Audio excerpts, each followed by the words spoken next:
Oh, we calling out slow-mo. But anyways, we're just kicking back in the green room. What's up, everybody? Welcome to the show. Welcome, ladies and gentlemen, to another fantastic episode of Behind Them Sticks with your boy Ham Solo 05 Gaming. Make sure you hit that like button, share this out so everybody can see all these awesome people within the gaming community.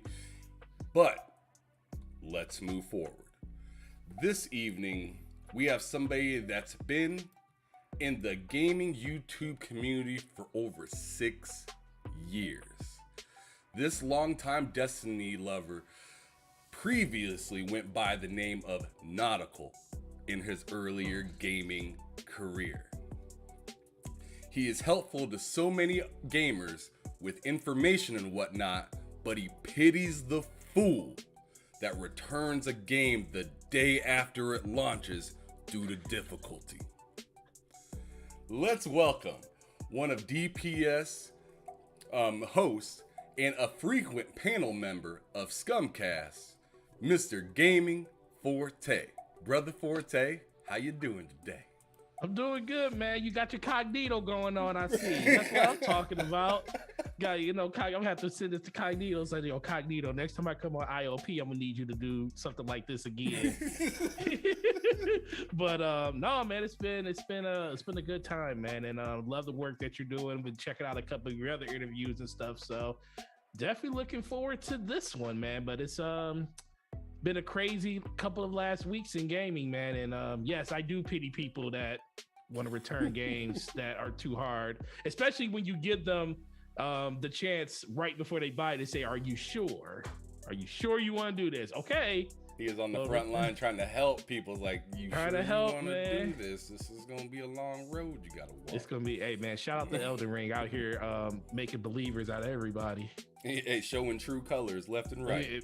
Basically, that's what it is. Man, oh man. All right.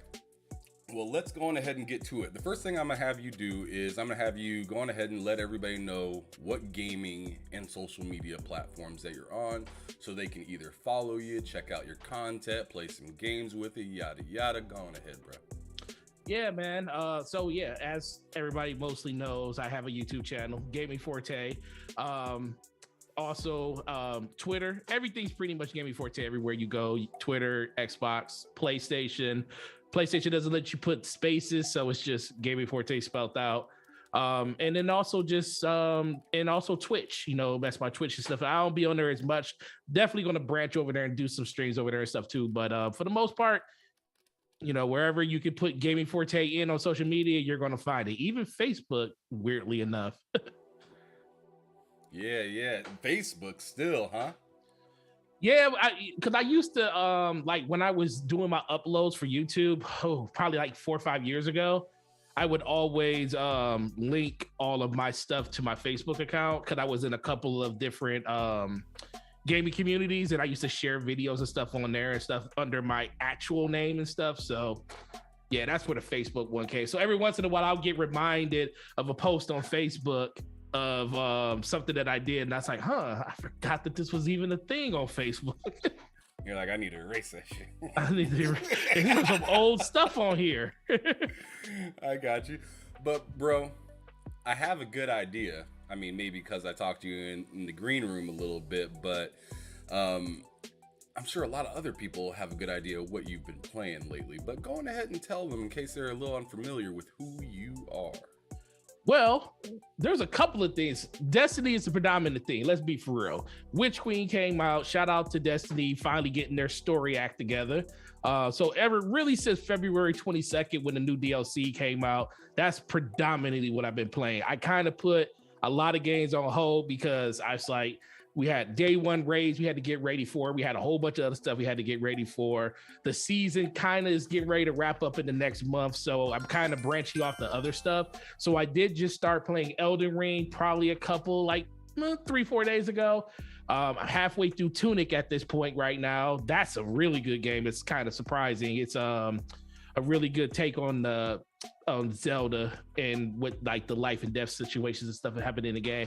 And I just like the kind of overall aesthetic of that game because I love the Zelda and I like the shell shaded nature of it and stuff like that. It's really clean looking, that's for sure. It's really clean, and it will surprise you. Some of those enemies, you're like, man, you running around beating people with a stick, and you're like, this ain't working too good at first, and then you finally get your sword and everything, and it gets a little bit better. So yeah, I've been doing that, and then just getting caught up on the backlog. I got a bet with my co-host Slow Mo, who you did a shout out with a podcast to before. I have a bet with him that I would beat more games than him this year. So he's got me by about 4 or 5. I got to get caught up. So, Lord. Oh yeah. But don't let him do it to you like that. No, bro. no, I'm gonna beat him. I'm not worried about him. Listen. Slow Mo.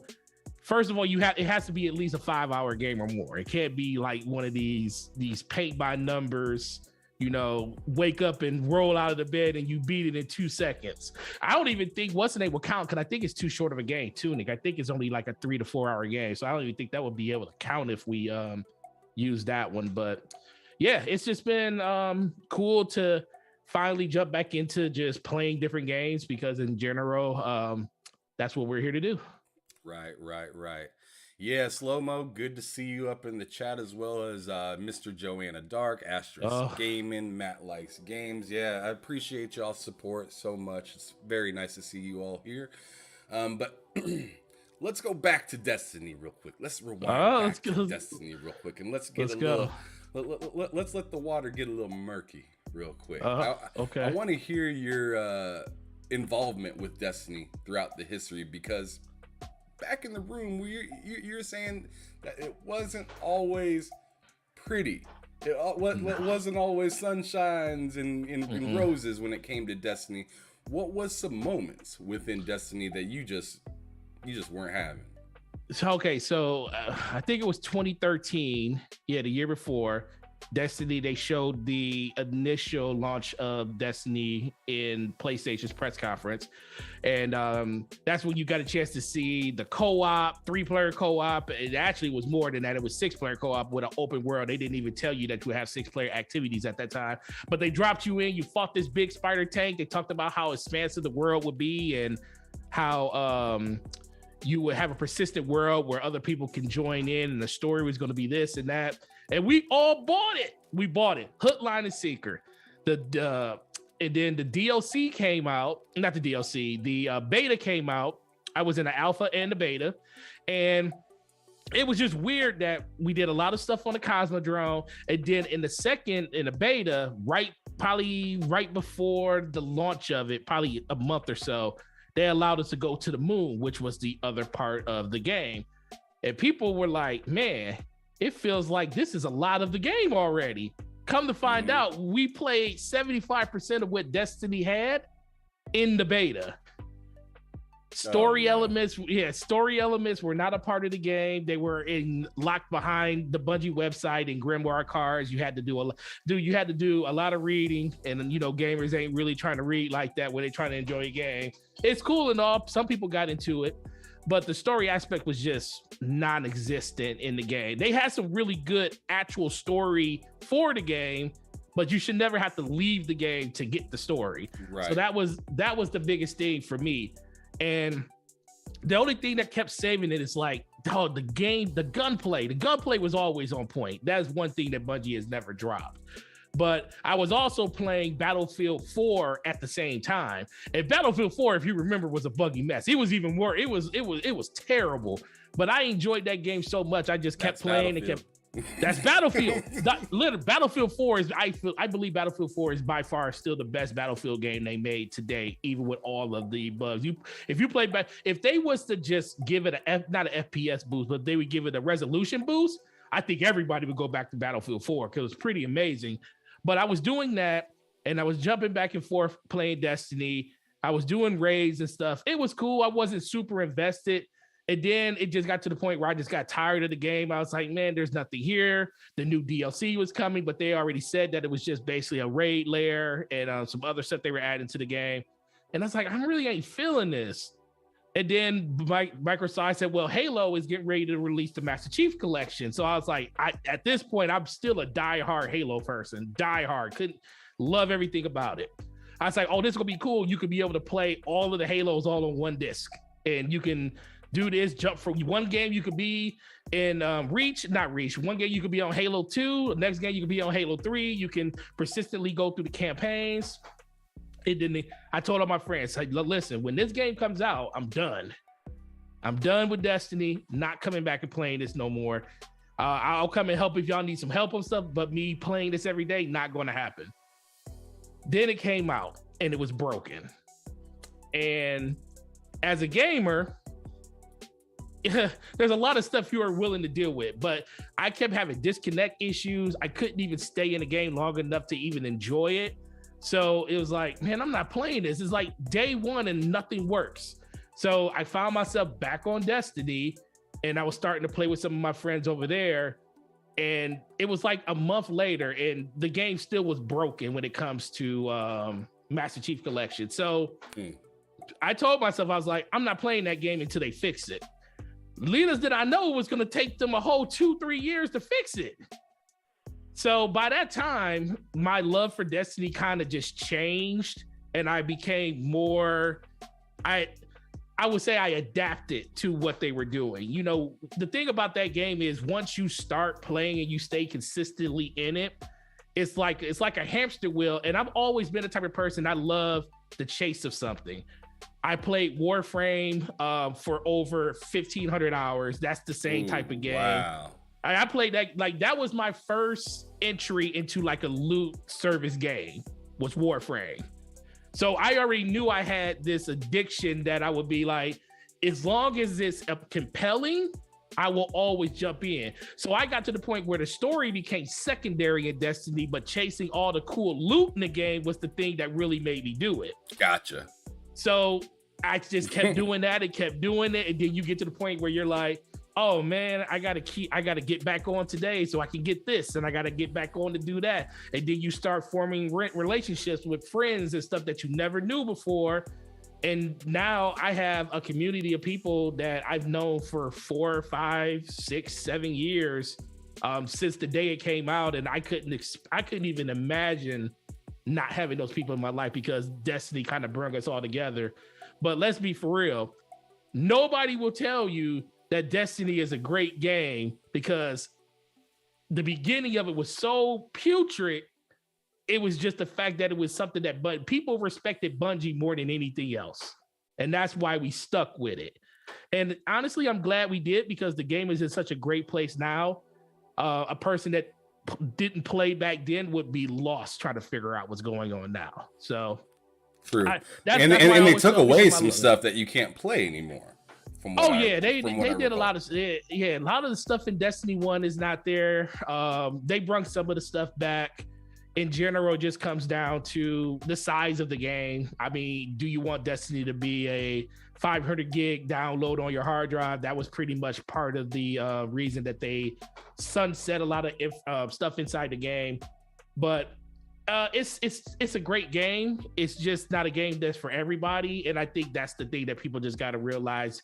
You got to take it in moderation at this point. You can't just go full, like my boy Slomo says about Kojima. You can't go full Kojima, because you go full Kojima, you're gonna get crazy stuff. Well, I'm gonna tell you, you can't go full Destiny, because if you go full Destiny, it's gonna envelop you, and then you're gonna be like, I'm stuck here.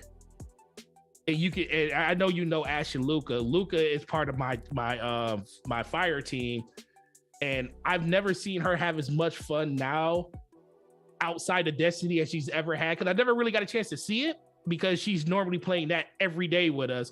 But ever since Elden Ring's come out, she hasn't touched Destiny since it's come out, and I kind of envy her for that, because I can't do that. I literally put Elden Ring on hold to play Destiny, where she was like, I'm not playing Destiny until I'm done with Elden Ring. And that's probably the smartest decision I know a lot of people have made. You know, you're about to get yourself into Elden Ring, though. Oh yeah, definitely. We're gonna see if you like it, because I feel like some people feel like they have to like it just because they're like, you know, playing it, everybody else is playing it and whatnot. It is a hard game, and it will kind of drain you. It at least drained me. I'm about close to 90 hours into that game. Beat the main story and whatnot, but I am getting waxed versus Melania, I believe is her name.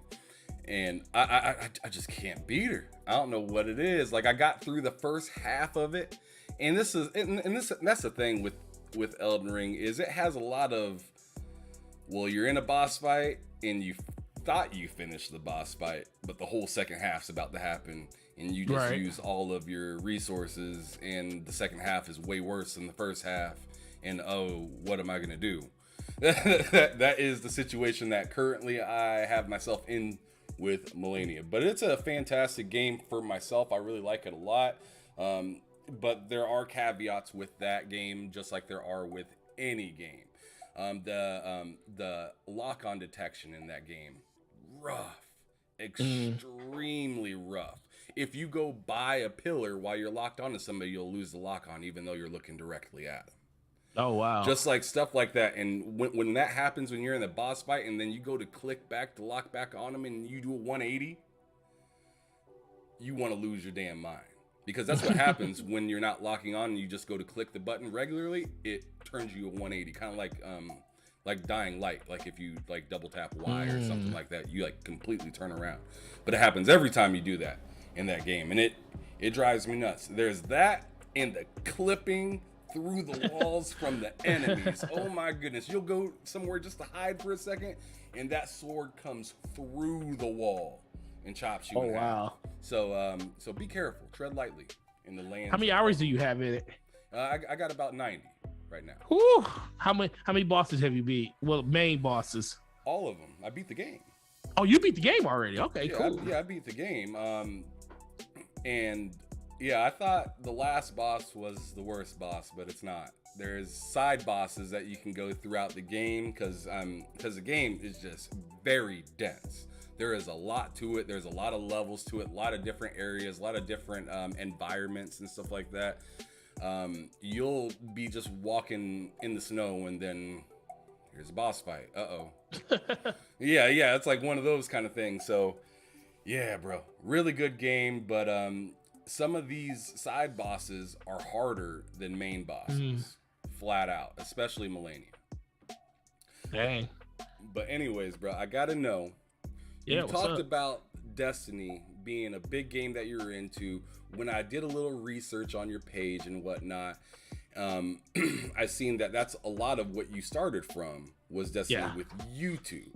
But I want to go a little further back before that, and I kind of want to know like what kind of got you into gaming in the first place. So this is way before Xbox. Yeah, way back. And you know, like tell me what did you start on when you started playing video games? Atari 2600. Woo. All the way back. You know how I found. You know how I knew I had a Atari 26. It was a Christmas gift, by the way. And this is, you know, back before I knew that Santa wasn't a thing. We had an attic. It was when my mom and my dad was living with them, of course. And we used to go upstairs into our attic to put stuff away. But there was this big garbage bag sitting on the attic steps. And there was no way to walk around it. You would literally have to pick it up and move it. So my mom and my dad never knew I had a reason to go into the attic. I always like stash stuff up there. I was like hiding like stuff that I want them to know that I had. I would hide it up in the attic. So they had no idea that I even went up into the attic. So they just hid the stuff on the attic in big black bags. And I was like, what is this thing in this bag? They were at work. So I'm picking up this bag and all of a sudden I'm looking through. I was like, oh, dude, this is like Santa's book bag. This is like Santa's sack. And there was an Atari 2600 in there. And as soon as I saw that, I closed the bag back up, put it back in the on the stairs and act like I never saw it. It was like the greatest thing ever because that's something that I really, really wanted. It was like, a whole bunch of my friends were talking about it at school and stuff. It's like, yeah, it's gonna be this video game system. It's gonna be cool. You hook up to your TV. You know, nobody had a concept of what games and stuff was back then outside of that. So that was where it started, and that's not where the love started, but that's where the first system started at. Did they find out that you figured it out? No, never. Oh man, that's what's up. Man, never. You sneaky. I wasn't about to break their heart like that, man. I literally told them because they had like the whole cookies and milk out on the ledge of the table. We had a balcony because we were in a duplex, so we were on the top floor in the balcony. So they like left the cookies and stuff like on the balcony, on a chair, and all this other stuff. Oh yeah, it was cool. It was like, so I ain't had the heart to break that and say, yeah, I knew I was getting this. So that's funny that the kid didn't have the heart. I ain't have the heart to the parents that, hey, did not have the heart, man. Coming. I already know y'all Santa. Yeah, exactly. But it was probably more for my little brother because my brother's 3 years younger than me. So I didn't want to break, because if I would have told them that, it would have been like this conversation, well, don't tell your brother and all this other stuff. So it was more of I'm just gonna keep this to myself and act like it didn't happen and be super surprised.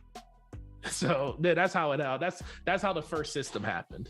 All right, let's drive a little further down the road, and I want to know what actually triggered you to get deep into gaming, to not where it was like, oh, this is cool, I'm getting this for Christmas. This is something that I like. What's the first game that you remember needing really bad? Mega Man 2 NES. That was my first one. When now I've been spoiled my whole life, so I had an NES on launch, but it wasn't really something like I played Mario, I played Duck Hunt and stuff on it. I played Contra was one of the first games I beat on the system, the original Contra. But the first time I said I'm about to play video games forever was when I went to a friend's house and I played Mega Man 2 at his house. And I was like, yo, different enemies, different levels with different abilities, and you basically consume their abilities to beat other bosses. Oh, it was a wrap. I fell in love. And Capcom had me then. That's when I tried to play every Capcom game I could possibly buy back then. And it was fun, man. And then I got into a lot of the Double Dragon games back then, Ninja Gaiden, Life Force, which a lot of people don't know about. I love games like that. So yeah, that NES, that was like probably the golden age for me when it came to like my start in love of gaming. But Mega Man is what truly started it for me. Because I ended up beating that game and going. Did you beat Mega Man 2? Nope. Ooh. Nope. Dr. Wally's castle at the end, having the dragon chase you on the first part. I remember dying and dying and dying at that part. Like, oh my God, this absolutely sucks. What are these developers thinking about? But it was fun. I was a little young around like the Nintendo like launch time and whatnot. Yeah. I was more into like Genesis, Super Nintendo and stuff like that. Like I went back and I played those old Nintendo games and stuff like that, but I didn't have that like awe effect of this game came out and I need to pop it into my system. I was too young for that back in that time. But let's let's move a little bit forward once again. Mm-hmm. And I want to know, like, at what point in your adult phase where you're like, you know, I'm still on this gravy train of video games. What was your first big purchase when you became an adult for video games? So, twofold. As an adult, my 360 was my first. As an adult, I think I was 17, maybe 17 or 18. As an adult, that was the first system that I ended up. The funny thing is, I ended up camping out for my brother's system because he was in class and never went to go pre-order it at GameStop at the time. And I was like, how do you, I said, where you get your PlayStation, your Xbox at? He was like, oh, I didn't pre-order yet. I was like, huh? So he's like, yeah, I was going to go stand at Target's line because they're going to have a midnight and they're going to give them out at midnight. Not midnight, the next day. And I was like, oh my God. He called and asked me, he was like, man, I'm stuck at work. Can you go up there? I was like, man, I'm camping out for my brother at this point. I was like, my system's paid for. It's at GameStop. All I got to do is walk in there and go get it. And but I camped out to get his. I picked up mine, but the 360 was my first system I ever bought with my that I bought as an adult. But the first system I ever paid my own money for, because I started working at Best Buy when I was 16, so right around that time. And I bought PlayStation 2, was the first system I ever bought with my own money. Like, and it was probably the greatest overnight launch I've ever been a part of. I camped outside the Best Buy I worked at. I happened to work in the warehouse, so I knew exactly how many PlayStations we had. Of course, we couldn't tell people how many we had. So, which was 73 at the time. And I was like, okay. People was like, well, you got how many you got? I was like a celebrity. This is where that whole love and how I interact with people on Twitter came from. Because I used to do it to people all the way back then and stuff. It's like, yeah, I can't tell you how many you got. I just say, don't get out of line. I'll tell you right now, you got one if you stay in line, but you can't get out of line. Man, look at you. He's like, don't get out of line. You got to stay in line. Like, dude, we had people. It was so fun. It was night. It was like, I want to say it was like 80, 90 degrees outside in the middle of the night. We had Hungry Howie's pizza delivered to us. We had Channel 2 News out there talking to us because it was like one of the first times like people actually camp outside for freaking systems and stuff. It was so fun, bro. We had 73 systems. It was PlayStation was doing bundles. You had to get the system, one accessory, and 2 games. So I ended up buying Madden with mine because that was the first year that Madden had the stadium lights. It was like all highlight on the back that, oh my God, the stadium lights in the game and stuff. Just think how crazy that is. We got excited because they had natural, realistic lights for the stadiums in Madden. That was like the big draw back in 1997 and stuff like that. It was so cool. And I picked that on game day. Right. I picked that up. I picked up an extra controller. I picked up a memory card, and I forget what the other game was I picked up because it was just unrememberable. It could have been something that I don't remember. But yeah, the PlayStation 2 was the first system I paid my own money with, though. Yeah, that sounds like a pretty legendary experience. Oh, it was fun. I got a better legendary experience for another system. Oh man, I tell you what, I just see you looking back in that line and just thinking, oh, he's in trouble. Oh, these folks. Oh yeah, these folks getting in line are in trouble. They in trouble because I couldn't like they could because that was the thing because I was number 8 in line. And I started lining up. What time did I line up? 8:00 the night before. And me and my brother basically like took turns in line, like sleep in the car, get out and stuff like that. And I just kept telling people as they were getting in line, I was like, yo, don't get out of line, you'll get one. But the line got to the point where it got so long, I'm not going to the back of the line and telling all these people this stuff because I can't. Because at that point, I'm kind of telling people how many we have. If I go all the way, say that's not that many here. The cool thing is that we didn't know they were doing it. They ended up giving all the people that didn't get one, they ended up getting put on a rain check list where they could pay for it. And they would just have to wait till we got them in stock to come pick it up. Oh, I'm sure that people wish they'd still do that kind of stuff now. Oh yeah, that was really, really cool because they really didn't know that many people was going to be that interested. Because when my general manager came to the store the next morning, they started handing out the tickets and stuff.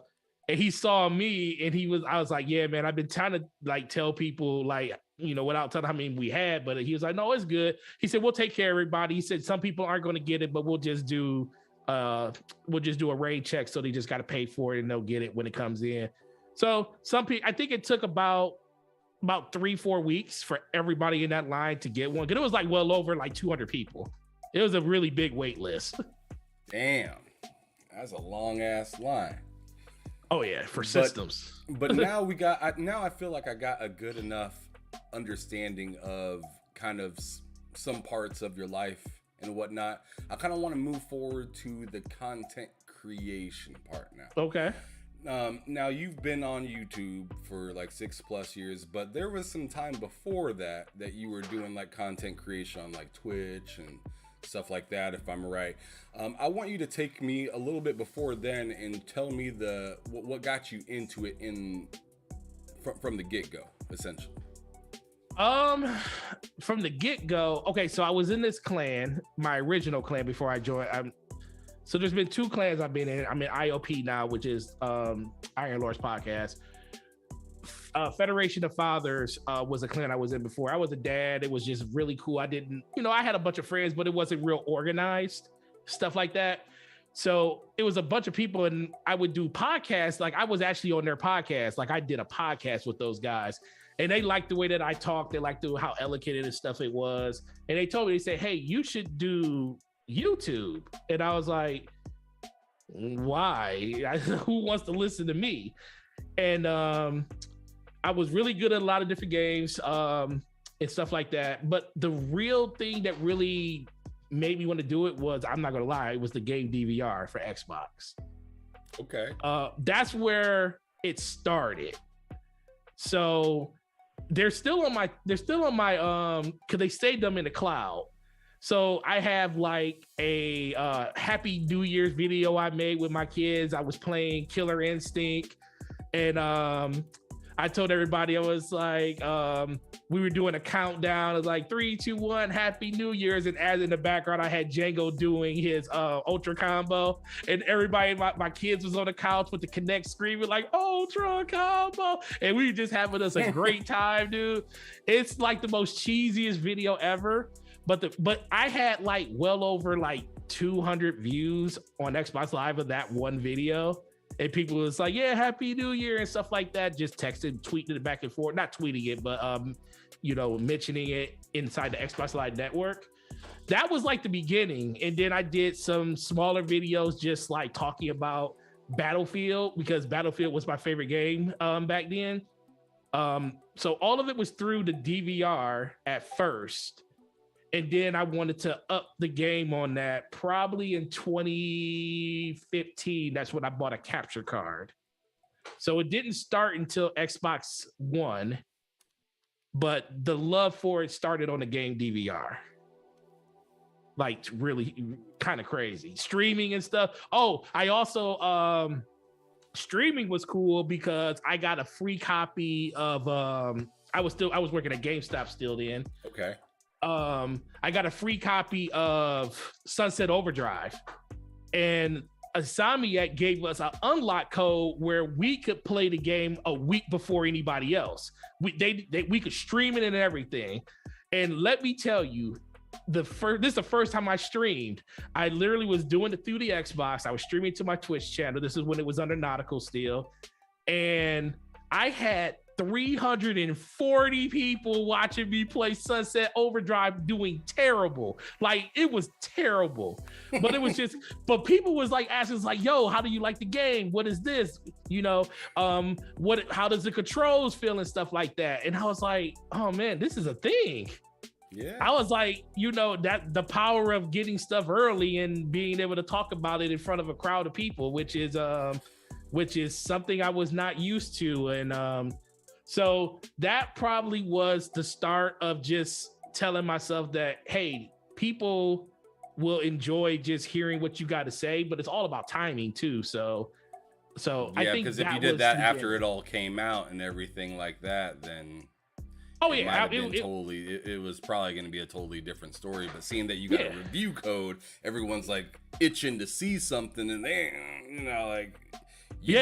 I'm watching. I'm watching. Don't care how bad this gameplay is, but literally, it was like a 2.5 hour stream, and I had like 350 people watching. It was crazy. That's what's first stream ever. So that's what got you to the first step of it. Yep. What ended up bringing you to now, where you're at, like with YouTube and you're in other people's shows and whatnot. I mean. Tell me what gravitated you with that. So I've always been, like you said, the community, I've been like a part of the community for like the last 6 years. I've always paid attention to the community. I always listened to people like BG on Weapon Wheel and stuff. I was one of those people that just was in the background listening to him. I listened to him when Hard 8 was a part of Weapon Wheel and everything. Remember those dynamics and everything like that. That was when I was just a spectator of it. But the first time I was on it was, I forget exactly what I I was in a party. Oh, I'll tell you exactly how I do. I remember now. Randall Thor. I really love he's like one of my favorite content creators. He's really good. I He's love really him. smooth with it, really nice. Just he's a Yep. person that, like, I don't know what it is. He doesn't even show his face, but you want to hear what he has to say every single time. So what happened was he was doing a live stream with Ash and Luca, and he was doing it with Jez, and he had some other people on there too. And I've been listening to him. This is when he was around 5,000 subs. I just had got like a little bit of extra money, so I love the content. So I was going to super chat him $50 and tell him, great job, this and that, blah blah blah. But that $50 turned into a $500 super chat. Oops. By accident. One too many zeros. This sounds like a scammer video. Oh man, one too many zeros inside this super chat. So all of a sudden I see the super chat happen and I'm like, oh my God. So Rand sees it and Lucas sees it like, yo, $500. Yeah, he dropped a check on bruh. Right, exactly. And the whole, the whole chat is like, yo, Forte, come to my, no, I was Forte, yeah, because I was my youth. Okay, so the funny thing with the Nautical and the Forte thing is I was gaming Forte on YouTube, but Nautical was still my Xbox Live name, but I ended up just combining them just so I can make it consistent across everything. Luca will always call me Nautical because that's what she knows me by. But that's why that dynamic happens and stuff. So she says, Forte is like, Forte, come into my live stream and drop $500. So I DM Rand, and so that's like, yo, I did not mean to do that. I said I meant to do 50. So he went above and beyond out of his way to make sure that I was refunded for that. And him and Luca both reached out to me individually. Like, I didn't know Luca from Paint on the Wall at that time. Okay. And it was just how cool they were in making sure that I was taken care of in that situation. And after that, she invited me on Scumcast to tell the story. Like, no, she invited me to Discord. Because at this point, she didn't even have the show yet. She invited me to the Discord, me, Slow-Mo, all day, a whole bunch of other people, and to tell the story and everything. And then we started Scumcast and everything like that. So our friendship kind of happened organically due to the fact that I super chatted $500 to Rand by accident. And I'm super appreciative that they went above and beyond to make sure I was taken care of. And then now we stand where we are now. And the biggest thing was they saw my content. Luca saw my YouTube channel. She saw my Destiny videos and stuff like that. She saw when I was making Xbox videos. And she always told me that, hey, if you're consistent enough with this, you'll be just as good as anybody else. So that kind of just kept pushing me to do it. And then when I was on Scumcast with Luca, the first podcast that wanted me as a panel member outside of Scumcast was PTK Blam's show. I was doing his show for about 6 months. Really cool dude.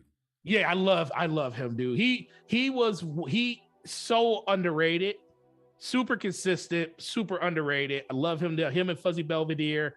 That was probably the first show we consistently did, and I did that for quite a while. And then Double Bear Gaming, Boom found me, and that's when he started doing primetime gaming, and he wanted me to start that show with him, and I did that show with him for a year and a half. So that's where I probably would say Luca got it started, then PTK picked up some, and then Boom gave me more exposure. But it's always been pretty much Scumcast has been home. And then Brat picked me up and I started doing basically Radio Arcade Podcast, which me and Slow-Mo are also panel members on. And people were like, yo, you and Slow-Mo have really good chemistry. Y'all should do something together. And we always did like, not enough time in the day. We want to play games. But people just, like, whenever me and Slow-Mo would fight about anything, the viewership would like go like this. Like Through it's the like roof. a roller coaster. So it's like people, so then Enrique got to the point where he started egging on conversations, knowing that it was going to start a fight. You know, that he was a huge Division person. I'm a huge Destiny person. Those two games don't mix. It's No. like Crips and Bloods when it comes to those two games. So he's calling my game like this. I'm saying, well, the least they bringing content out for freaking Destiny. Division, what's they doing over there? So we gained such a bond with each other where I can finish sentences that he knows, he can do stuff that I know. And I couldn't imagine doing a show with anybody other than him on a one-on-one basis. So that's where we are now, and that's how we got there. You know, Luca started it, and it was all built through friendships. Honestly, literally, friendships what started this. If these people weren't my friends, I would just be a person on the outside looking in, because I would have never felt like I had an entry point through somebody to become a part of the community, other than just, you know, typing in chat every once in a while, just giving an opinion. Right. Yeah, I always feel bad because I like show up to your show late because I have my show, my second show of the week on the exact same day. So I'm always showing up as you guys are pretty much doing your farewells, and I'm just like, damn, missed it again. But you guys have a fantastic show. I really appreciate you guys allowing me to be on there, showcase myself a little bit. I came in hot, and y'all had to DM me and be like, bro, cool down. It was fun. Spitting some words that we don't usually use on this podcast. So that's cool. I had to keep it cool, but it was a really good time, and you guys are awesome. What I like about your story is that, you know, so many people are afraid to make mistakes. Mm-hmm. You know, afraid to put themselves out there and do stuff. You made a lot of stuff happen based off of a $500 mistake. That's crazy to think of. You made a bunch of people off of a $500 mistake. Yeah, I literally could have been like, oh, I meant to do that, you know, because it wasn't like the money was really, I mean, dude, it's $500. I don't want to make it seem like that's not a lot of money. It is. It wasn't like that $500 was going to break me, but it was like, dude, I literally DM'd Rand, was like, Rand, I ain't mean to do that, bro. Yeah, it'll make you a little hot though. It'll make it was like, whoo. So I called, but honestly, that's the reason that you know, Rand and Luca were the first two people to officially get my phone number in this community because of that. That's why whenever Rand sees me in his chat, he always talks about me being his brother and stuff. And that's legit, because our respect for each other is more than just people we met online and stuff. Like, if I ever went to Chicago, I would seek him and Luca out and be like, hey, let's go hang out, because it's more than just, you know, gaming for us. It's like we literally have a bond, a $500 bond that brought us together, and it was super cool. But those are my peoples, man. I appreciate them more than anything, and they pushed me to be way more than I actually thought I could be. And sometimes that's what you need. You know, it's exactly what you need. And I got pushed forward from like King David. I got some excellent advice after the show in the green room with you and Slow-Mo, just kind of telling me, you know, where to keep your eyes, where to kind of, you know, ignore some things and whatnot. And, you know, I'm still going to make my choices and do what I feel like I got to do. But those type of reminders kind of make your eyes open up a little bit more and kind of slow down and remind yourself, hey, if you're going to do this, you got to think about these several things, so you don't go off, you know, the deep end either direction or whatnot. So I really appreciated that. I really enjoyed interviewing Slow-Mo Backslap. That was a really fun interview. I think we were just sitting there chatting for like 2 hours. It was a long show. It was a long show. It is real good. But anyways, let's move forward a little bit. I want to I want to ask you, throughout your time within gaming completely, do you have a most favorite console that you hold near and dear? Dreamcast. Okay. You got a story behind it? Dreamcast. How'd you Honestly, acquire it? that was a birthday gift from my dad. Actually, it was actually the first, and I think the reason that was because my mom and my dad divorced.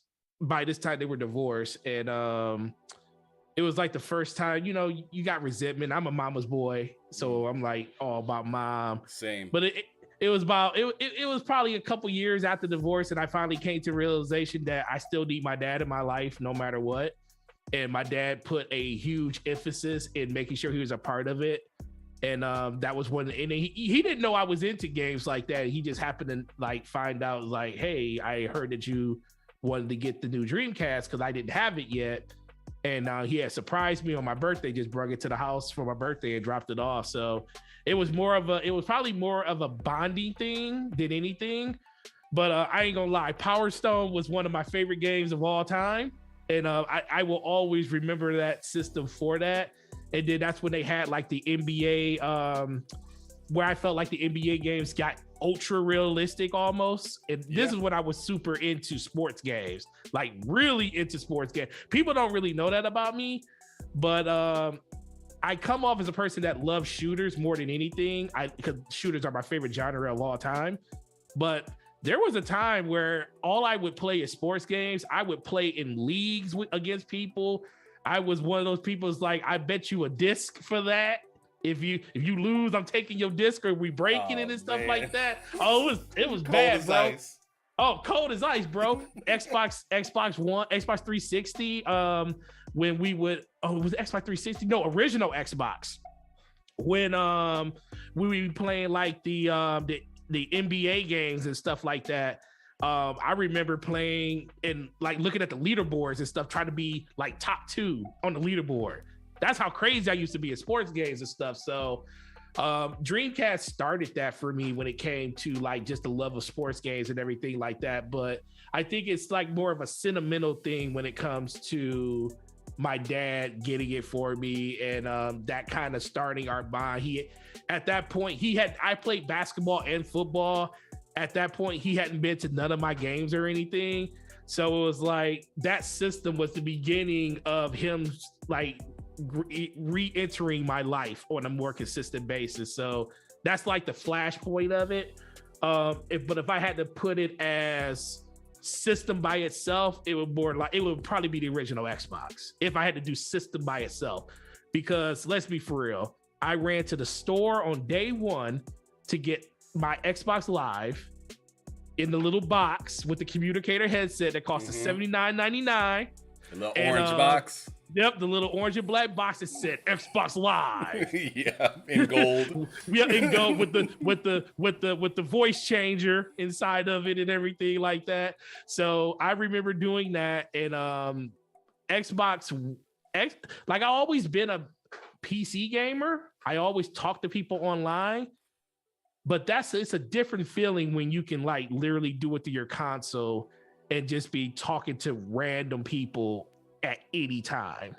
And that was just seamless. Like it was more seamless to do it that way than it was to do it on PC at that time. And Xbox One, I mean, Jesus Christ, Xbox One, Xbox in their naming, original Xbox, OG Xbox. You got to say that. It's weird. You got to say OG Xbox. OG Xbox, if I had to say system by itself, would be the most influential one that I would be like. And there's some other stuff tied to that. I went to the original launch event for the original Xbox. I was in New York City. I met Major Nelson. Ooh. I met Major Nelson when he was super young, and he was just he was a baby back then. And this is when Surge was the official drink of Xbox. Oh, bro, Surge was so I missed that drink. Even though the last time I bought it, I didn't enjoy it because they brought it back for a short amount of time. Not that long ago. And I was just like, it just doesn't hit the same. But it doesn't hit the same. It is nowhere near the same. but I remember that was the drink. Yeah, but that was cool. My mom's just happened to be doing. My mom's she's a VP of a hospital now, but she was just finished medical school. She was a nurse and she was doing traveling nurse, and they were striking in New York. So she was one of those people that go in and help, staff the hospital when the people there were on strike. So she was there, and it just happened to coincide when Xbox was doing their launch party. So I didn't have to buy a hotel to go to because I could just stay with my mom because she was living in the hotel while she was doing strike. At this point, it was meant to happen. So at that point, I was 19 because me and my brother were living at home in Michigan still at the time. And I was home for the summer from school because I went to down in Florida. I was home for the summer, and then I ended up going out to New York to stay with her for that week when Xbox was doing their event, and got a chance to play Xbox early. Met Nature Nelson, drunk a bunch of Surge, and that was the beginning of my love. That was honestly the beginning of my love for Xbox at that point. Man, yeah, that was a little after that was my love moment with Xbox because I was all PlayStation 2 100%. Even had the little network piece that went on the back of it and everything like that. To my dial-up internet, it was not good. It was not. It was still really isn't. not good.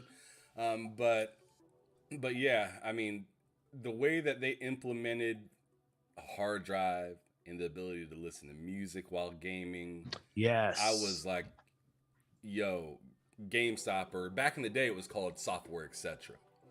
Yep. I went on ahead and took my console there, and I was like, "Give me that Xbox. I'm done with this." Let's go. Because I used to hook the white cable up into one speaker spot, and then the black cable, or not the black, the red cable from my stereo, so I could hear the games at the same time. But the Xbox made it seamless.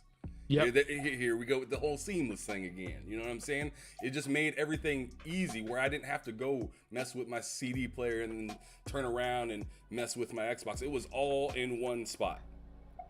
I'm just sitting here to game, playing Conflict Desert Storm with Tupac in the background, playing ESPN 2K5 with Lil Wayne when I score a touchdown, but when I go to kick a field goal, the music cuts out nice and slow, just like it really would in the stadium. Like it was as it should. I mean, every time I get into this conversation, I'm just like, Madden, what are you doing? It makes me so angry. Being a cash cow that it is. Yep. User score is low as hell, but it still comes out with another game the next year. Mm-hmm. All right. Well, I want you to tell me one moment throughout your life. Now, you could go back to the story that you said that you had that was pretty nuts if you want to, but I want you to tell me one historical moment within your history of gaming that you just can't forget. Ah, man. Outside of, you know what? The Xbox one will be easy because that was like the first time going to like a major event that one of the, before I even knew what a major event for something was, that would be easy. But for gaming, the first time I literally took, I had about Sony Trinitrons, the TVs, right? Mm-hmm. The big boys. Yeah, like stadium TVs and whatnot. Yeah, exactly. The moment I put one of those in a car and drove to my friend, listen, the moment I jumped into a car, shout out to the original Halo CE.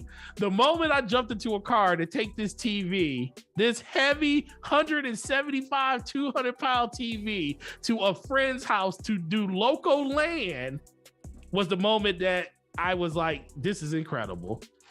And guess what? I didn't regret any second of it. I did that so consistently for probably a year and a half.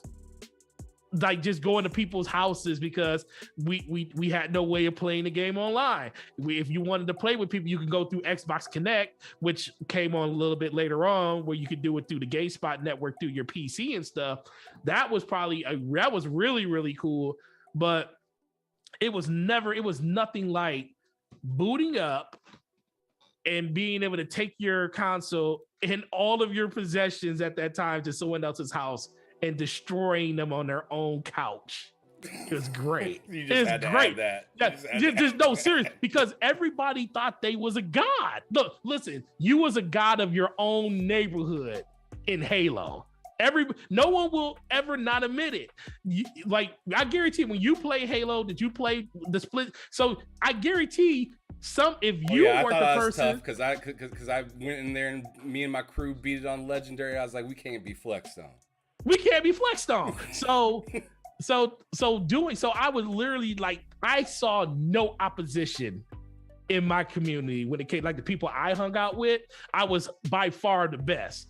But then Humble Pie has a way of really coming around and getting you, because I thought we were so good. I went to my very first MOG tournament. We had an MOG event here in Michigan, and it was the first time I really truly knew that there was people out there way better than I was. I went against I don't know if you know, but Ogre 1 and 2 in Halo. They came to Michigan. They're from Ohio, so they're like literally 4 hours away from where I live at now. Mopping up your area. Oh my God, bro! They came up in there, dog. It was like a tornado came through the spot. It was crazy. I felt like I couldn't do anything.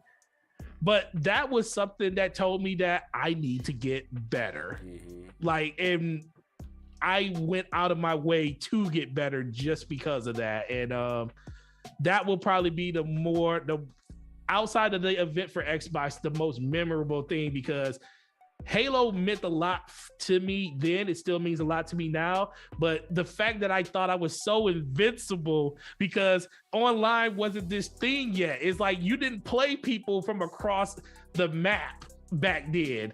You only play people inside of your 15, 20-mile radius and stuff if you were willing to take your system and go to other people's houses. But then I got mopped up by somebody that was willing to drive 4 miles from another state.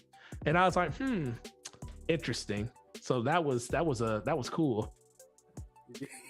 That was cool. That's funny. I love that though, because it was like the kitchen is hot. You cooking, it's hot. Getting out. You cooking. Gotta get out of here. I walk up to them and shake their hand like, bro, literally, that was a good game. And then I look at them like, the funny thing is, and I'm always reminded of it because it's on Facebook, and my brother last year he uploaded that video, because you older, we look so much younger, everything, we look like kids, literally we look like teenagers then. And he posted the video. It's like, yo, remember these good old times? And I said, yeah, I remember this is when I realized I wasn't as good at games as I thought I was. So every time Facebook reminds me that, it reminds me every June, because it was in June. So when June comes around, it always gives me a reminder of this one video that my brother posted to remind me that I was not as good as I thought I was. I remember when you were just a boy. Just a boy. All right, cool. Well, that's going to lead me into the next question, which is a little game I like to do. So without overthinking, I want you to tell me the first game that comes to mind when I say the name of the console. You cool with that? Yeah. All right, we're going to do like somewhere around 10 of them. Okay. So the first one I'm going to start with. Now, let me know if you didn't have them. And this doesn't matter if it's third party or first party, whatever. It's just whatever reminds you of that console. So the very first one I'm going to start with is going to be the lovely Dreamcast. Oh, Power Stone. Yep, knew you're going to go right back to it. So we're going to move quickly on to the next one, which is going to be the Sega CD. Oh, Sewer Shark. Sewer Shark. Okay. Sewer Shark and Scotty and the Scottie Pippen game. Forget the name of it. The one with Scottie Pippen. Yeah, I know what game you're talking about, but Sewer Shark specifically, man, that dude. And that game was cool. That game was aggressive, bro. That game was. I'm like going through the tubes, like, yo, we gotta get to the end. Sewer Shark, man. The shooting in that game is something else. It is. It's something else. I wish people knew what we knew about that game, because that game was something else. Man, I and loved it. the thing that I really appreciated about the CD back in the day is they really tried to bring the movie to your video game Mm-hmm. with all the cut scenes and everything, like Sewer Shark. Let's see, they had like Jurassic Park video game, and I mean they had a ton of different like movie style games. Sherlock Holmes. They had this boxing fight. It's like the greatest. I don't even remember the name of it, but it's like a prize-winning boxing game where like you go to punch them, and if you hit them, it does a cutscene of him getting hit in the face. But like after about the 10th hit, it drives you insane because it's like, all right, man, I don't need a cutscene for every time I whack them in the mouth. Yeah, those games, very, very old, but Yeah, but they were pretty fun. inventive for the time. Absolutely. Yep. I'm gonna jump forward to the Saturn. What you got? Ooh, Saturn. What? Oh, Sonic CD. Sonic CD. Yeah. Okay. Yeah. And then we got. I want to go with the Xbox One. Oh shoot, Xbox One. You gonna make me really think. Oh, you know what? Xbox One. If I had to pick one game that really, oh man, so many. I'll pick Battlefield 4 because that's the game that was my first game that I literally bought the system for that game, Battlefield 4. Right. I'm gonna pull one out of my pocket that I haven't pulled out in a long time. Okay. Sega Nomad. Didn't have it. Well, it was a Genesis, so pick a Genesis game. Oh, what version of Genesis was that? It was essentially just a Sega Genesis. It took the full size Sega. Oh, it took the full size cartridges. Mm-hmm. It was a Switch way before Switch was Oh, if I had to pick just a Genesis game, I would pick Mortal Kombat because blood was over there. Oh yeah, I mean, true. It wasn't green, right? Yeah, I would literally pick it because of blood. Yeah, it wasn't green like the Super Nintendo. Like the Super Nintendo version. Like goop was we do when Nintendo don't.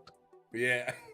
It was some of the best marketing ever back then. Oh man, it was fantastic. All right, a couple more. Let's go on ahead with the Super Nintendo. Shoot. Oh, Super Nintendo, Mario 64. No, that's 60 Nintendo 64. Super Mario 3. Okay. Because I think they made that into All Stars. Because They Super did. Mario 3 was on the NES. It was on the NES. They put it on the All-Star disc. Yep, they put it Yep. on the All-Star. They put it as a 3, yep, with all the other ones, yep.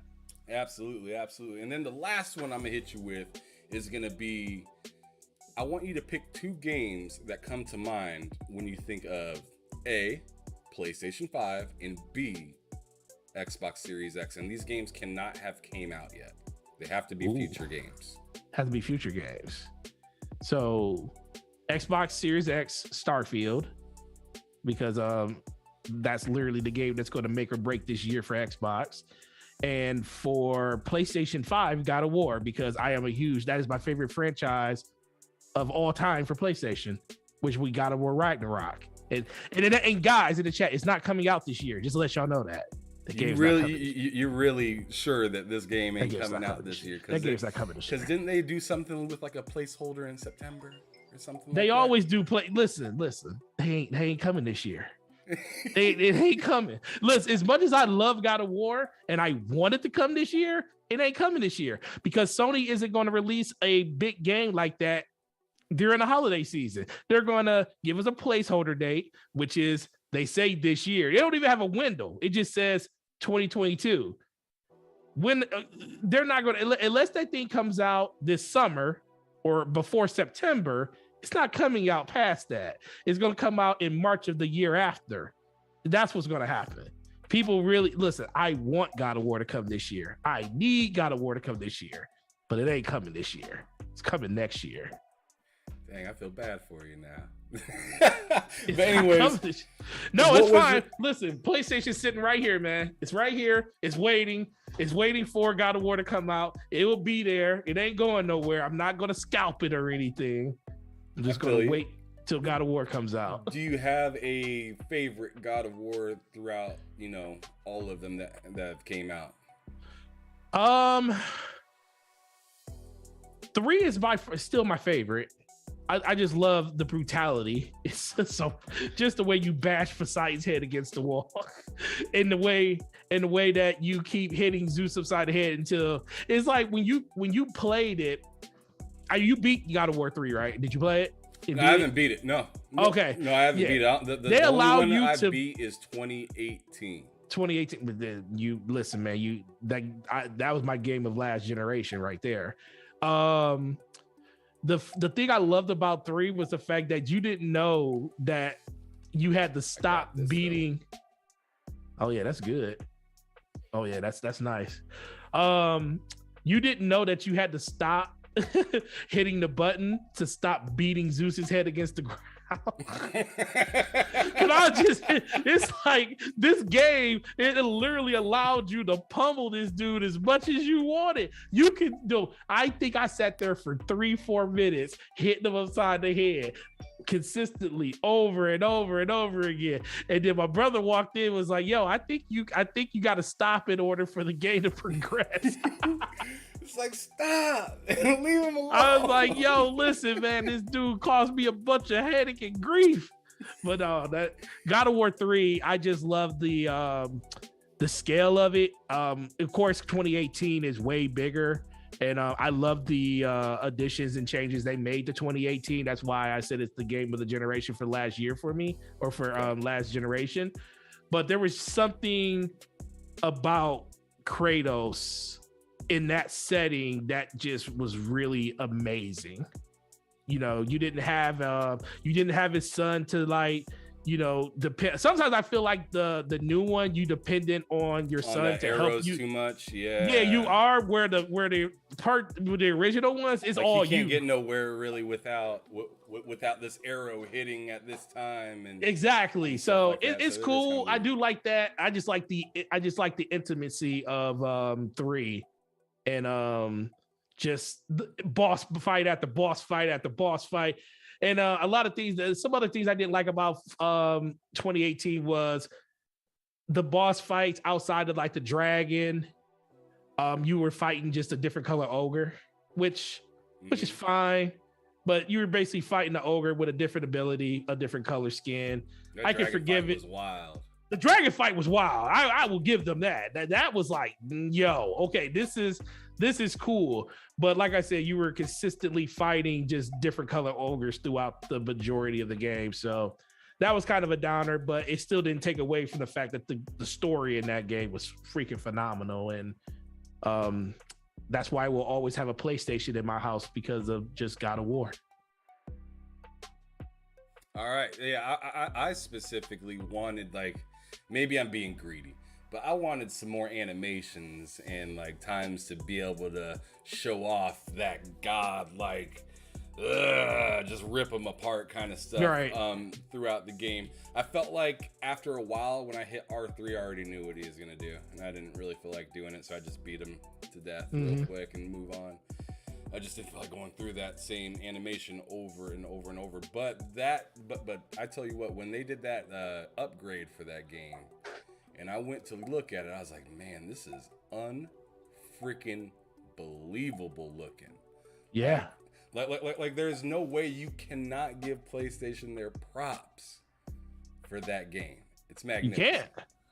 You can't say PlayStation without saying that name of that game. And I see a couple people like said Matt likes games. He said, yeah, it's definitely not coming out this year. I'm telling you, man, the game's listen, it ain't coming this year, man. I want it to come, but it ain't coming, man. It's too many other things that's gonna happen. Plus, I don't know. I just, like I said, that's just my own faith and stuff in it. If it comes, it comes. But if it doesn't, I'm kind of married to the fact that I keep saying the thing ain't coming this year. So I kind of hope it doesn't. I feel like you gave yourself an out a little bit. You're like, if it does happen, I guess Yeah, I'll no. play it. Well, of course I'm gonna play it, and I'm gonna enjoy it, because you know what, we're a all console household. We Right. have everything here. So I also don't think Breath of the Wild's coming 2 is coming this year either. People think that's gonna happen. I'm like, Are you no. really excited for that? Yes. I don't know how I feel about that. You know the reason I didn't play? You want to know the reason I didn't play Horizon Zero Dawn and the first one and beat it? Because of Breath of the Wild. I had 26 hours in Breath of the Wild 1, and not Breath of the Wild, in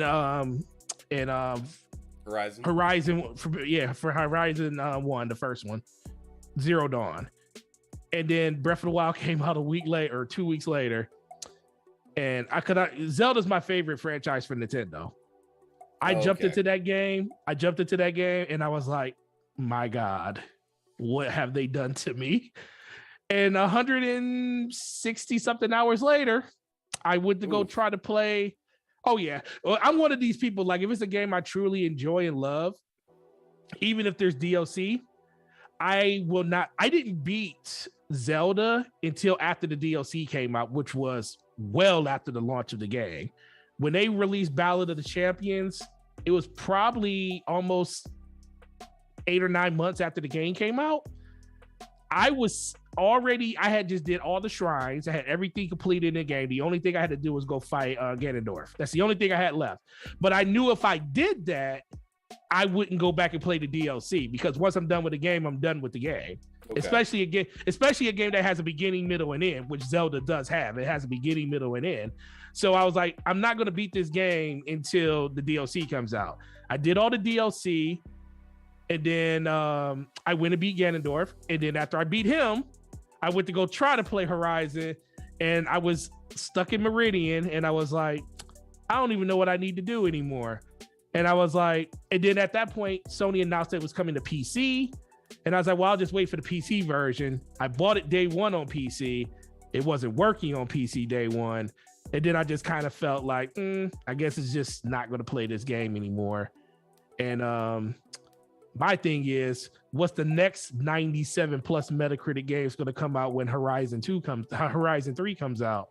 That seems to be the thing that's happening, because guess what? I have Horizon 3. I have Horizon Forbidden West, but I'm going to play Elden Ring first. Oof. It's happening all over again. It's happening all over again. Groundhog's Day is going down. So, yeah, I mean, it's unfortunate. And I mean, the funny thing is, I'll more than likely play Returnal because the new DLC just came out today. Yeah, and it's like 2-player, right? But yeah, and shout out to Slow Mo. I know me and him are probably going to run through that in co-op. But the funny thing is, I'll probably play that before I play Forbidden West. Damn, the shade. Man, I don't know why, man. It's just... You just not interested in that game? Man, it's like the whole dinosaur thing. I love that part of it, but there's so much other stuff outside. Like, I don't want to take it from anybody, because like everybody, like Slow-Mo, he beat it. He says the game really opens up once you get past Meridian, but the thing is like, I got to get past that. It's like that's where I stuck last time. Damn it! That's where I got stuck last time. And I hear the second one is a lot better, and it's approaching stuff in the story and everything, and you get that. But it's like, I'm one of those people. If I don't finish the first one, I really can't get into the second one. It's a reason I don't play the Assassin's Creed games, because the first one was so bad, and I hear the second one fixed all the issues that the first one had. But I refuse to play the second one because I didn't play the first one. Because I don't even want to know. Well, you don't have to. I was like, I want to know what the story is.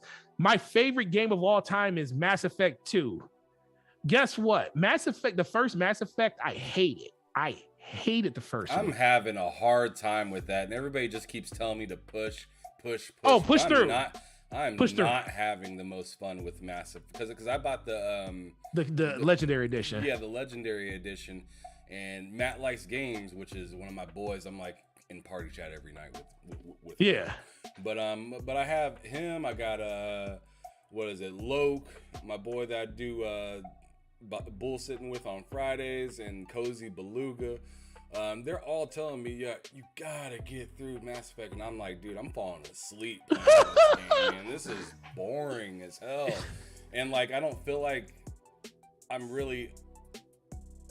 just not enjoying it, flat out. I'm just like not enjoying it. But everybody keeps telling me to push through and it'll be worth it and whatnot. And you're even telling me to do that right now. It will be. With your salty opinion. Yeah, it will be. Listen, no, I'm telling you, I literally, because I'm a huge Star Wars, Star Trek. I'm a huge fantasy person. That's probably the better reason why I'm more attracted to sci-fi shooters and stuff, because I just like sci-fi in general.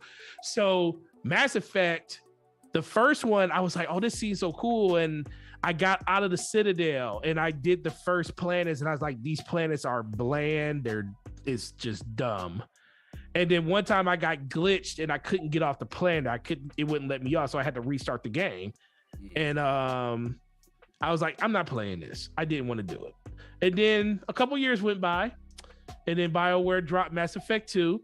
And my brother, and they dropped it on PC. So my brother came over, brung his thing, installed it on my PC, said, dog, you got to play this first mission. And I played the first mission and I was like, holy crap, I have to go. And then at this point, we didn't know that in Mass Effect 1, we didn't know that your actions move forward with you. So all your decision making moved with you. So when they announced in 2 that was a big part of it, everything you did in the first one progressed with you through the story, I was like, I can't play the second one without playing the first one. And it was like, I used the carrot of the second one to push through the first one. Like I literally I did some of the side missions in the first one. I just beelined the story. It was like 22 hours to get through the first one. Literally I blitzed the first one to get to the second one. And the second one did not disappoint, bro. Is literally by far the greatest game ever made, in my opinion. I can't say anything better about that game. But I will tell you, you will struggle. The first one isn't as good. But the overall narrative that you'll gain from playing the first one, going into the second one, and doing the third one is incredible, because it's like, think of the first one as it's like they're telling you the backstory of everybody. You're getting the lore, you're learning about the consoles and the Citadel and all the different races. So it's a lot of backstory, and then you got a Rogue, Spectre, and Saren out there that you have to go after. That's basically the synopsis of the whole first game. The second one is like, okay, you got the story. We're going to give you better gameplay, better gunplay. We're going to make it more action heavy, less RPG heavy, but we're going to give you new and more compelling crewmates that you have to gain loyalty for. And those people and the loyalty of those people will determine who lives and dies in this game that you can take to the next one. And then the third one is like, okay, you did all that. Now we're just going to go straight gunplay. Action, beginning to end. There is everything hit the fan. Let's finish the fight, basically, if you want to put like a Halo term on it. That's literally what the third one is. But it's so great because they build it up through the first one to the second one to the third one that as much as I hate Andromeda, the fourth one has by far the best gameplay. I just can't stand the story at all. So I will just tell you, if you can, maybe just install the second one, see if it works for you like it worked for me. Install the second one, play the first mission. It's probably 15-20 minutes long, just to get a taste of what you would have to look forward to if you can get through the first one, because that's what did it for me. Because I was in the same spot you was in. I was like, I don't like this. It just doesn't feel good. But then I played that second one and I played that first mission. And I was like, oh no, we got to go back and finish this first one. And I just kept chucking on, thinking like I'm just gonna finish the first one with the olive branch being that second one that I'm gonna dive into, which to this day I feel like no game has ever done anything better, especially when it comes to the final mission of the second one. So good. Okay, I bought it, so I'm gonna do my best to just keep pushing. Don't do your best, just do it. Don't do your best, just do it. All right, fair enough. I still have it installed on the console, so it's not fell completely into the backlog. It hasn't. See, look at your chat. Yet. Look at your chat. Mac Light says, "Push through, my dude. It's so worth it." Look, he says, "Speak on it for." Listen, man. You be indoctrinated. Right. That's what I'm gonna say. That's all. Listen, you gonna be indoctrinated by how great this franchise is, man. Don't let the first one hold you back. All right, brother. Well, let's move on to the next part, because, bro, someone needs to get you a job over there at BioWare, because you got the hype. You got the hype. Oh man, shoot. When it comes to that game, it's not hard. All right, but what is a genre of games that Forte don't really like playing that much? Fighting games. Done with them. Like, used to love them. Like Street Fighter and stuff like that? All of them. So even Tekken. So 3D or 2D. It don't matter. Yes, all of them. I feel fighting games are better played when you're next to somebody playing on a TV or in an arcade. That's where the love came from. And once that went away, that's where it kind of died for me. Like, there's too many variables when you're playing online against other people because of input lag and stuff and latency and stuff like that. Not saying it's not good, because it's gotten a lot better. I played Tekken and stuff online and I enjoy it.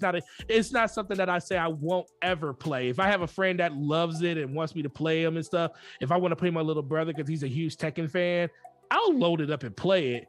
But for me to want to go out of my way to play a fighting game now, not gonna happen. Won't happen, just because it originated. That's the one thing I think that did not translate well to being on a system, just because the intimacy of it is just putting a quarter down on the table, being next. I was gonna say that Forte just want to break your game. He just wants to break the game. I don't want to break. No, listen. Listen. I just remember. Listen, I just remember the times. Like, shout out to my little brother is so much better at fighting game. He's like God tier better. But I played him all the time, so I know his moves inside and out. I could probably not beat some of the people that like he. I remember one time we were playing Tekken 3. He was on a 97 game win streak. On the sticks. Now he ended up breaking 100 because I didn't want to like jump on him, because I probably still would have lost to him if I would have played him there, because he was just in a groove. But he got up to 105 wins, and I was like, I'm about to jump on here and take you off. And I jumped on there and took him off. And he was mad as hell because I know all of his moves. He telegraphs it because I practice against him all the time. I play against him all the time. It was crazy, but it was just cool. Like how everybody in the arcade is probably, when you got a person on like 100 game win streak, there's like 40 people in this arcade just standing around trying to see who's going to be the one that's going to take them off. So that's the thing it's like a real street fight. It's literally a real street fight, but you're doing it on a controller. On a joystick. It was cool, but that's the thing that kind of just it's not there when it comes to fighting games. So it's not that fighting games are bad or anything like that. That's the one thing that I know for a fact that really struggles to captivate people as much, because it was all about being in an arcade, huddled around a TV or a monitor or something, playing it next to them, and letting that emotion come out that way. So I just would never probably do it. That personal experience, being able to hear other people that ain't even playing the game talking trash about you, and oh man, you trash, you about to lose, man. You can't step up to a bro. Like, I don't even know why you up in the house right now. Like, I remember some. I mean, I came in really late to the arcade scene, but the style of people did not change inside the arcade. Oh no, the style of people are still the same. Like I said, you know, in general, I love fighting games. It just comes back to if I had to pick a genre of everything, because I love RTSs, real time strategies. I love tactics games. I love simulations and stuff like that.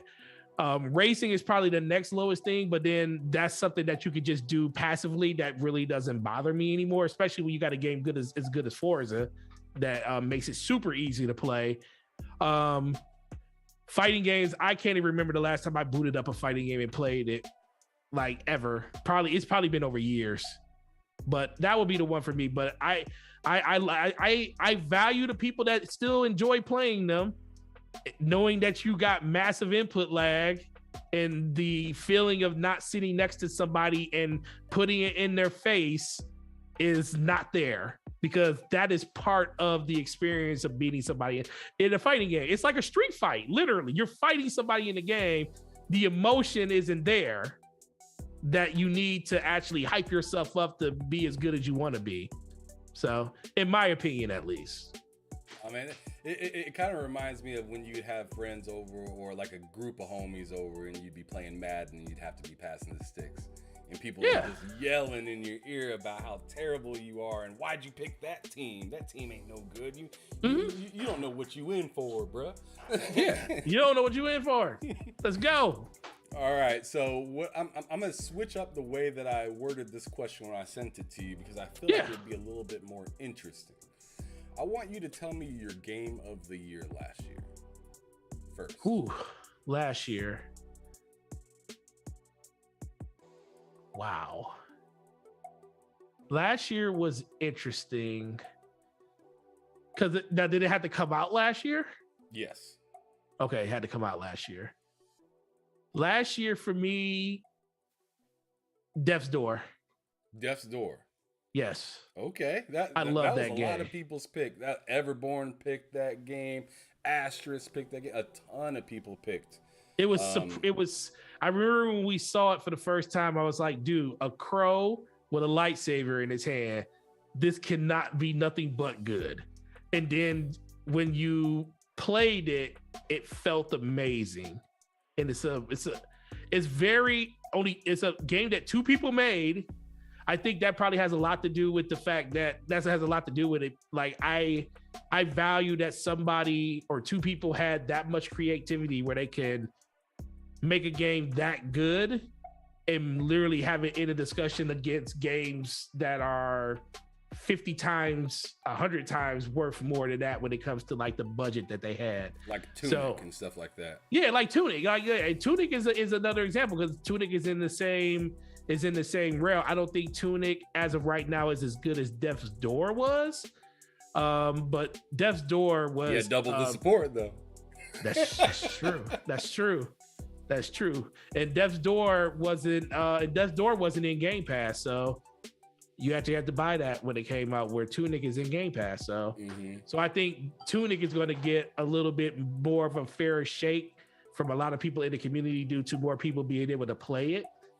Whereas Death's Door, it was like word of mouth. And I think that's what kind of benefits the most. I think when word of mouth takes over, your game hits another level. That's what I honestly believe is happening with Elden Ring right now. Elden Ring is taking off because everybody's playing it and everybody's talking about it. So word of mouth, outside of it being one of the most highest rating games of all time, it's literally because people are having conversations about this game everywhere, not just at the store. They're talking about it probably at the barbershop. They're talking about it on podcasts every week. They're talking about it in their party chats. So that's the reason that some of these games do as well as they do. And I think that's part of the reason why Death's Door did as well as it did last year, because people were genuinely surprised of how good it was. Well, man, I tell you what, I've seen people on my Xbox, friends list that I haven't seen in years playing Elden Ring all of a sudden. Yeah. And I'm just like, what the hell? Like I kind of want to send you a friend request, but I think you're going through some things right now. Like I already know what it's like playing Elden Ring, and when you get into those fights, man, it gets real. Your language changes. Right. And I swear, man, man, that game made me so mad, but it felt so good once I beat it. It felt it was a good game. So that was the first part of the question. The second half of the question was, what are the, and I want you to exclude Elden Ring. Okay. What are the 2 best games out right now from this year? 2 best games this year. Well, came out this year. This year. Oh wait, you got Crossfire X, bruh. No, heck no. What? Did you just say Crossfire X? Oh crap! No, absolutely not. That game still shouldn't be out. That game still shouldn't be out. That game, they need a recount on that game. I don't know what they were thinking when that game came. I'm trying to think, man. What because I didn't play, like, I hear WWE's really good, but I'm thinking about ones that I played, really good ones that I played this year. I played, I will say this, Triangle Strategy for right now is probably I have about 12 hours in it. Right now, just playing that story right now, that's my game of the year. Just from what I went through as of right now. Triangle Strategy for Switch. That's a really, really good one. And wow. You got Extraction. No, trash. Crossfire. No, trash. You got Extraction. Horizon. I didn't even play it yet. Oh man. You know what? Let's be for real. DLCs count. We got to say DLCs count. Okay. DLCs count. Destiny's Witch Queen is by far the best thing that came out this year so far. If a DLC found a loophole. If DLC can find its way into the game of the year conversation, it will be game of the year. It is that good. Good. It's literally that good. But outside of that, I'm trying to. What is the name of that game? There's Uncharted as well. That's old. But it's re-released. It's old though. You can't say so. Fine. You can't give it. Its flowers twice. But she's pretty now. No, you can't give it its flowers twice. No, that's the funny thing. So honestly, outside of that, because Nintendo I will probably tell you Nintendo had the 2 best games that came out this year: Triangle Strategy and Legend of Arceus. Because I'm a huge Pokemon fan too. So those are probably the 2 that will stand out the most. I forgot about Arceus. Yeah, Arceus is really, really cool. Really, really cool. And the biggest thing is I spent the majority of the beginning of this. They need to do a release. That's what I read. I'm telling you. Why did they release that game? Oh yeah, Dying Light too. Duh. I'm in the epilogue of that game right now. Nope. I did. The reason I didn't say that is because I didn't play it because I was in the middle of Halo still then, because I was slow walking that game. Okay. And that's probably the biggest thing for me, because Halo, I played nothing but the multiplayer all the way up into January. And then I did the single player in January, and I beat it towards the beginning of February. And then from there, I just was getting caught up on some stuff for Destiny, getting ready for that. And then I took a hiatus on Horizon and Elden Ring, just because I knew the DLC was coming out. So that time went to Legend of Arceus, playing that on Switch, which is really, really cool. But I had to think, Triangle Strategy and Legend of Arceus, definitely the top runners for me for games of this year so far. But I think that's going to change drastically once I get into some of the games that's coming up later on in this year. Plus, I get a chance to play Elden Ring. Well, we only got a few more questions left. Let me go on ahead and keep it moving. Oh, we can have 40 more questions. That's fine. Oh, no. What is your favorite studio of now? I mean, I feel like it's hard to say of all time because it switches so much throughout your time of living. That's because the studio that would have been my favorite, that studio is not the same studio anymore. Okay, well, we can get into that here in just a moment, but I want you to tell me what your most favorite studio is right now and what game best represents that studio. So that they made, or that another game that is from another studio that reminds me of what they would make. It doesn't have to be complicated, just flat out. There it is. Okay. So Bungie is still my favorite developer right now. Just because of the nature of the games I like to play and everything, shooters and stuff like that. I feel like they have the formula completely nailed down when it comes to that. Halo for shooters is still my favorite, even though I give it crap for everything. It still reminds me of everything that Bungie did with it. It just, the story side of it is the part that always lingers and is always an issue with me when it comes to the 343 offerings and stuff. I think they always nailed the gameplay side of it, but in general, Bungie will continue to be my favorite developer. That's why it's always so hard for me to pull away from Destiny, because it's just so great at what it does. And I'm looking forward to this third person game that they're making, because there is a lot of parts of Destiny that's in third person where I could just see a third person action game or shooter being implemented by them that could really change the dynamic of the games they try to make and stuff. So that's where I would kind of sit with just that answer in general. Gotcha. All right. Now let's bring God of War to 2022. We're not gonna bring it. Let's bring Ragnarok to 2022, and let's. Okay. So hypothetically, it's coming out in September. Okay, go. Yeah. What's the most excited game for you this year, and why? Oh, well, if we brought God of War to 2022, it's gonna be God of War. The reason I'm excited is because the first one was so compelling, and they left you on that cliffhanger of Thor literally outside your cottage and about to hit you with more year. And I'm like, yo, can we see how this is going to play itself out this generation? But I think that's the one thing, that's the game that would excite me the most if that was coming. But honestly, the game I'm really, truly looking forward to the most this year, honestly, would be Breath of the Wild 2 if it did come out this year. It is slated to come out this year.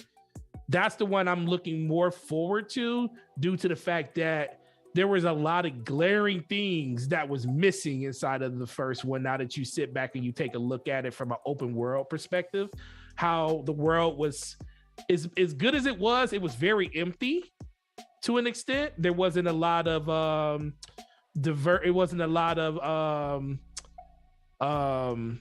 diversity when it came to just the different enemies and stuff like that. The overall enemy density wasn't as high. You could pretty much just slow walk and take your time in that game. I really want to see them amp that up in the new one, and I'm definitely looking forward to what they're going to do with that game, with the thoughts of what the fan base is looking forward to and how they're going to basically innovate on that open world. Maybe do more dungeons. I'm thinking that we're going to get more proper dungeons inside of Breath of the Wild 2 this time around versus what we got the original one. But that will be the one that I am really looking forward to the most in 2022, even though I don't think it's coming this year. Okay, gotcha. Now I want you to go back into your past just one more time for me. Back into the past. Yep. But I want you to come back from the past and tell me what 2 games you grabbed to get completely redone, get a AAA budget. What would you have come back and look good again here in 2022, 2023? Ooh, go back into the day and have it completely redone. Yep, back in the day when I was young, I'm not a The kid kid anymore. anymore. Whew. Do you remember NES? No, not Super NES, NES. Remember the original Ninja Turtles game? Yes. That game. Yes. That game. I love that game. Dude, literally, that was one of my favorite games outside of Mega Man 2. That was the first time I literally swapped that game with my friend for Mega Man 2. He wanted to borrow my Mega Man 2. I wanted to borrow his Ninja Turtles game. That Ninja Turtles game was so good. If I would love it could still, you know how that game I feel like if they gave that game the shadow, what's the name of the game? Shadow of the Tomb Raider? No, the side scroller game. Shadow Complex. Yeah, I think it's Shadow Complex. Yeah, Shadow Complex. If they gave it that graphical look, because I still think it would have to still be in a 2D space. I was gonna say, how the hell is Shadow of the Tomb Raider? Not Shadow, not Shadow of the Tomb Raider. No, Shadow Complex. Okay. Yeah, Shadow Complex. If they went, can I still want to keep it in that 2D space? Or if you want to go to a game that we all know, the Metroid Dread. If they gave it the Metroid Dread look and just gave it more better controls and stuff, that game would be phenomenal. They're already doing the Calabunga like trilogy collection of the games and stuff. But I need that game to get remade because that was literally by far, other than Turtles in Time, that was my favorite Ninja Turtle game of all time. Turtles in Time was the joint. Yeah, Turtles in Time was my favorite Ninja Turtle game, but outside of that original Turtles game on NES where you played as the individual turtles going through the levels was so cool. And I really would want that game to have a budget and remade again. That's the one I would pick. Okay. That's what's up. All right. And that was 2 games. Oh, you said 2 games? Mm-hmm. Yeah, so now we got Turtles, and what else? We got Turtles. And if I had to pick a second one, which I have to, it would be...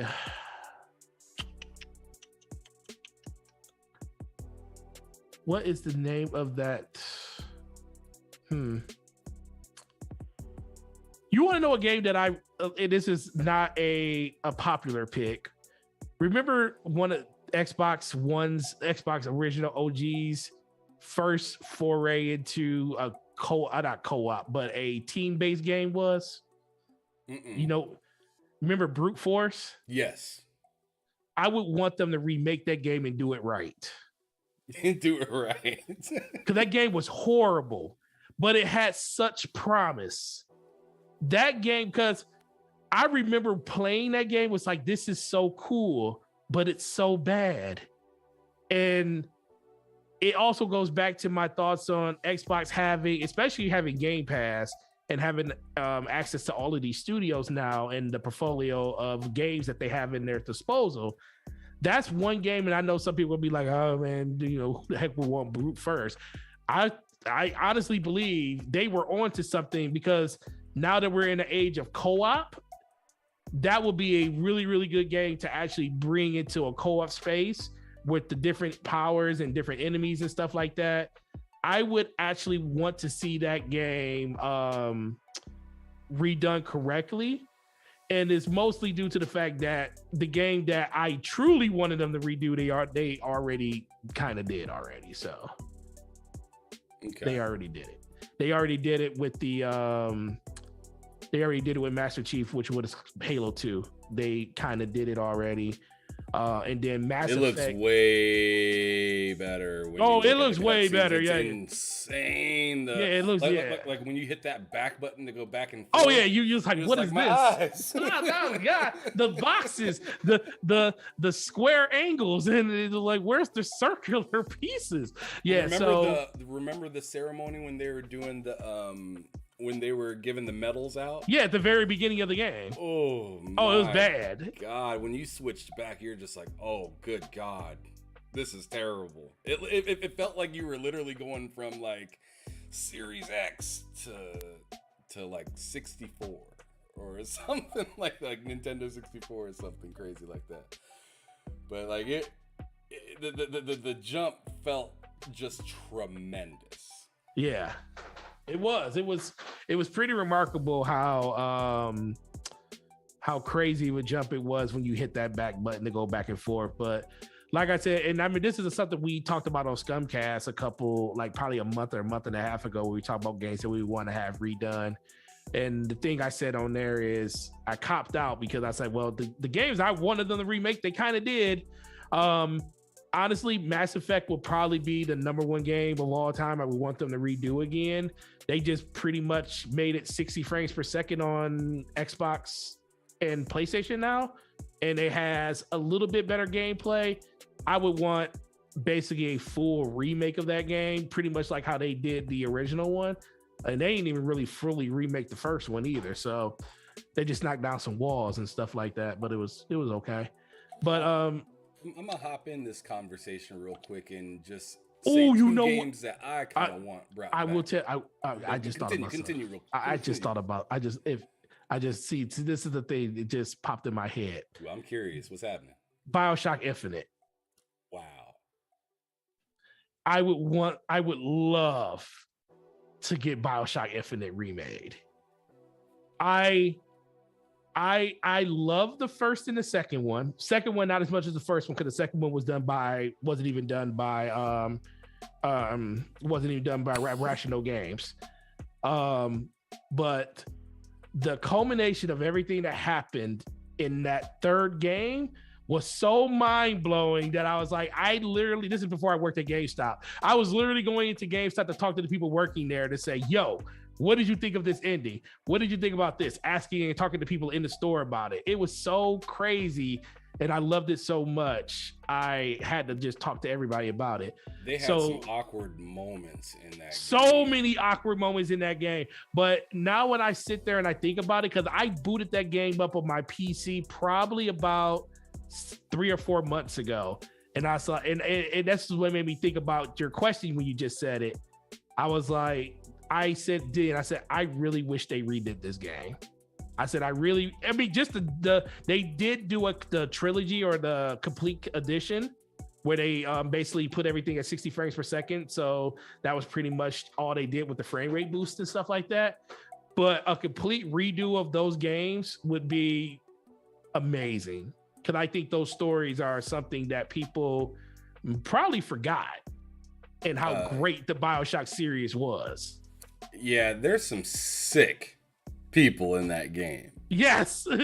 Some demented, sick, weird, like racist, just what the hell kind of like people in that game. It kind of makes you jump out of your seat a little bit.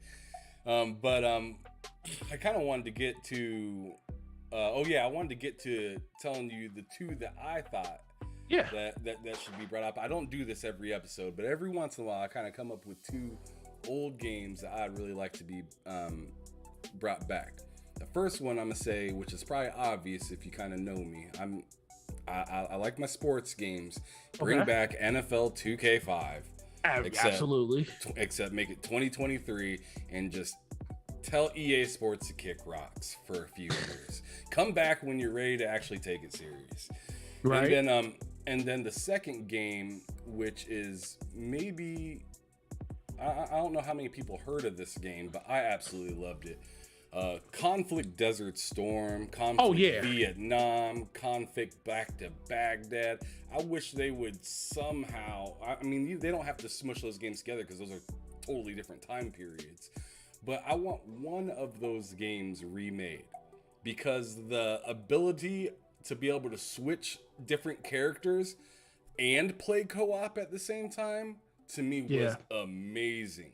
I could be the main heavy shooting guy with, you know, the LMG, and I could also be Jones, which was the medic in that game.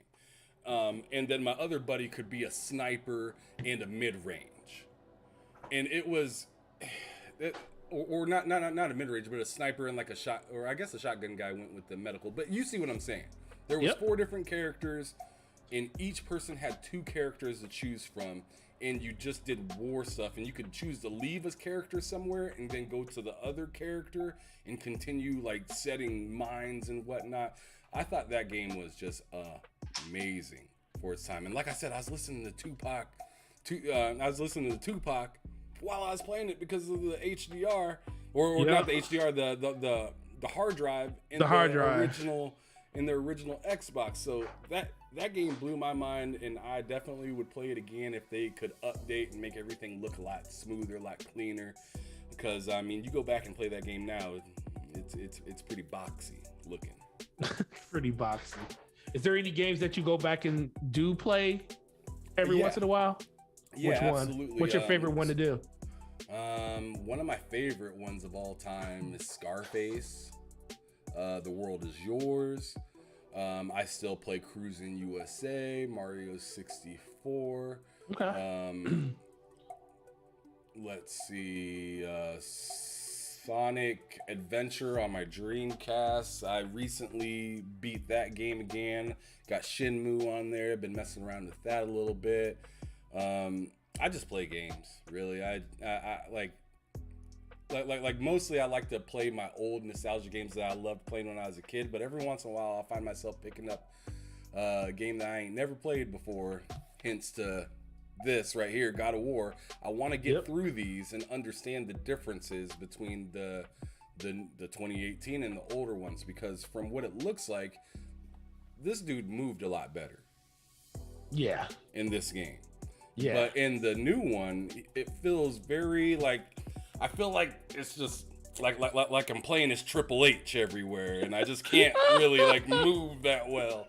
Like it's all about the game. You was like Hunter Hells Helmsley out here. Yeah, absolutely. That's so good. But now I got like 3 more questions for you. The first one's gonna be, what frustrates you in gaming as a whole, and it can be in any direction that you want to go. Honestly, the biggest thing that frustrates me in gaming is people put way too much stock on the reviews of games instead of just trying stuff that you like. It's like it is mostly due to just what's going on now in the world with social media being such a big indicator of it. I miss the days of a game coming out and you having to try it for yourself to see if it was good or not. You know, by the time you would get a game, you wouldn't have the reviews yet. Reviews, you have to wait for Nintendo Power or EMG to come out. You have to wait for you would have to wait for that month's copy of the book, the issue of the book to come to you to see what they reviewed the game. By that time, you would have already probably been 4 or 5 days probably into the game and stuff, and you already made your decision for yourself. So I miss the fact that it is frustrating to hear people tear games down before they even come out. You know, that's always been, because there's been some games out there. I don't know if you ever played, was a game called Ninja Blade that was on 360. Yep. Trust me, the game, I think the game got like a 5.6 or a 6.5. It was, I can understand the process of the review, but when I played that game, I didn't think it was a 5.6 or a 6.5. I felt like it was a good game that had a cheesy story, but the action was super fun. It was like a poor man's Ninja Gaiden game. It was fun though.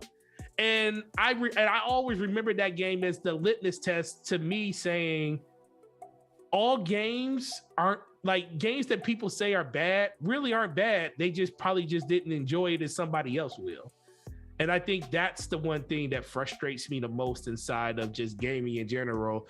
We value other people's opinions more than we value the purpose of just going out and using those opinions to form your own opinion at the end. Like I don't mind people taking someone's opinion. Like I give opinions and stuff all the time. But just because I give you an opinion on my opinion, don't take it as gospel. Go out and find out more information on your own, or try it for yourself and see if it's something that you might enjoy on your own, and then make your own point on that. I got a quick question upon this question. What do you think about people that dock a score on a review or on a game because of like poor optimization and stuff like that? Do you, because I feel like some games get hit with a bad score because of it, and some games get completely ignored for the same kind of thing. Like for instance, like Elden Ring has really like it's not the best optimized game. In fact, you got to play like the PS4 version on the PS5 to get the best experience. But it's weird. not. Yeah, but at the same time, Horizon Forbidden West had its issues, you know. But it got like all these different like reviews of how, you know, oh, it doesn't run quite right, so I gave it a lower score. But you got Elden Ring on the other hand that got a 97, and you know that frame rate's all over the place. So I think it's a little different for Elden Ring, and the difference between Elden Ring and Horizon. I do agree with you. First of all, let's just say it like this. I don't agree at all. I agree that if a game is buggy, you should definitely dock the score because it's buggy. You know, we shouldn't have to like play a game for ourselves to see if it works. Like Cyberpunk, you shouldn't have to go out and, you know, Cyberpunk's out here getting these really good review scores, but then we get the game and the game is unplayable to half the people that play it. You know, that's something that should be inside the review score, validating and telling people like, hey, try this at your own risk. But the fact that a company like Sony went out and took it off their store lets you know that, dog, this game was not even ready to be released. So, but the thing with Elden Ring is, I think the people that reviewed Elden Ring, since it's one of those Souls games, let me ask you this. If you had the option to review Elden Ring or Horizon, which one would you review? Elden Ring. Especially after playing both of them now. Not playing them, not knowing anything about either one of them. I would have probably, like, not knowing anything about either one of them, I probably would have chose Horizon, to be honest. And I guarantee, because I'm not a Souls player. I'm not gonna pretend that just because I beat Elden Ring, I'm a Souls player. No, I am not a Souls player. You can miss me with Bloodborne and all that stuff. I don't like it. And that is the reason I asked you that question, because I guarantee you, the reason Horizon's reviews were the way they were is because those were people that were just reviewing Horizon because it's a Sony exclusive. And it's a game that everybody knew that they was going to get clicks on. So they say, oh, I want to review this game because it's going to be cool. And I really enjoyed the first one or whatever. The people that have reviewed Elden Ring are Souls fans. Those people know what the game is going to be about. They know what to expect from the game. And they were probably willing to now, should they have overlooked the bugs and stuff? From what I hear, the bugs weren't really prevalent when they did the reviews because the day one patch broke it more. So shout out to people like Skill Up who did it. He was like, yeah, the reason I didn't talk about this in my review because it wasn't buggy in my review. But when he goes and plays it now, he says after the patch came out, he says he's experiencing all types of problems. So I do think there was kind of a disconnect just due to the fact that they pushed a patch out that kind of broke it after the fact. And it makes it look bad because people were giving this game 9.5s and 10s and the game didn't work for a lot of people. But I do think in general, people that review Elden Ring are people that enjoy those games. Those people knew what they were getting into. Can you imagine somebody that doesn't typically play a Souls game want to review a Souls game because they're probably going to give the game a nasty score just for the fact of how hard it is. They're going to be like, this game, it doesn't tell you what you have to do. It's basically an open world where you just be like, hey, you go here, you go there. It really doesn't explain itself too well because most Souls games don't. And it leaves you to your own devices and stuff. So I think a normal person reviewing that game, it may not get the best of reviews. And most likely a person that reviewed that game, the people that would have reviewed that game are people that look forward to games like that. So I think that's why the reviews are kind of swayed in that way. Doesn't mean it's right, but I do think fans of the game reviewed that versus people that just know that Sony's coming out with a first-party game. They just wanted to be the first one to review that game. Anybody can review, something like Horizon, where a special person will want to review a Souls game. Fair. Okay. Now, on the opposite side, what's a dream come true for you within gaming? Oh man, the dream come true. Honestly, what we're doing right now, meeting people. This is by far the most impactful thing that gaming has ever done. Tearing like I talked about it with fighting games, not being to have that personal experience, having somebody sitting next to you. But that's just one game. Being able to do podcasts with somebody like you, being able to go on Twitter and just share your experiences with just random people that you just, met either last week or 7 years ago. I'm looking at my Xbox friends list right now, and some people that are online, I didn't have these people on my friends list since 2001 when Xbox Live came out. Do I talk to them all the time? No, I probably talked to 2 or 3 of those people from 17 years ago or 18 years. Actually, it's 20 years ago at this point. Mm-hmm. But it's the fact that I grew. Some of these people I didn't even have kids when I met these people. So that's what gaming has truly given me. It's given me an outlet to be able to share a passion more broadly with people that I normally wouldn't have gotten a chance to. And I think that's a pretty cool thing because friendships are something that I do not take lightly. And the friendships that I gained on Xbox Live, I will, we talked about it earlier, but I will cherish those things just like I cherish this conversation, because gaming, I wouldn't be sitting here with you right now if it wasn't for our love of gaming, right. Honestly. Excellent. So that dream come true is kind of already come and gone a little bit, but it's still kind of building. Because every time you meet a new person, they just add to the legacy of your gaming career. All right. Now, what does Forte enjoy doing outside of gaming when he's not behind them sticks? Behind them sticks, outside of that, outside of work, because no one enjoys working. Everybody wants to sit at home and play video games all the time and not work. So working is definitely not it. But honestly, before kids, going and playing basketball, going to the park, playing football, like tackle football was so amazing. Too old for that now. But honestly, my kids literally doing whatever they want to do. Like my youngest is, she plays soccer. So I go to her soccer games and stuff like that.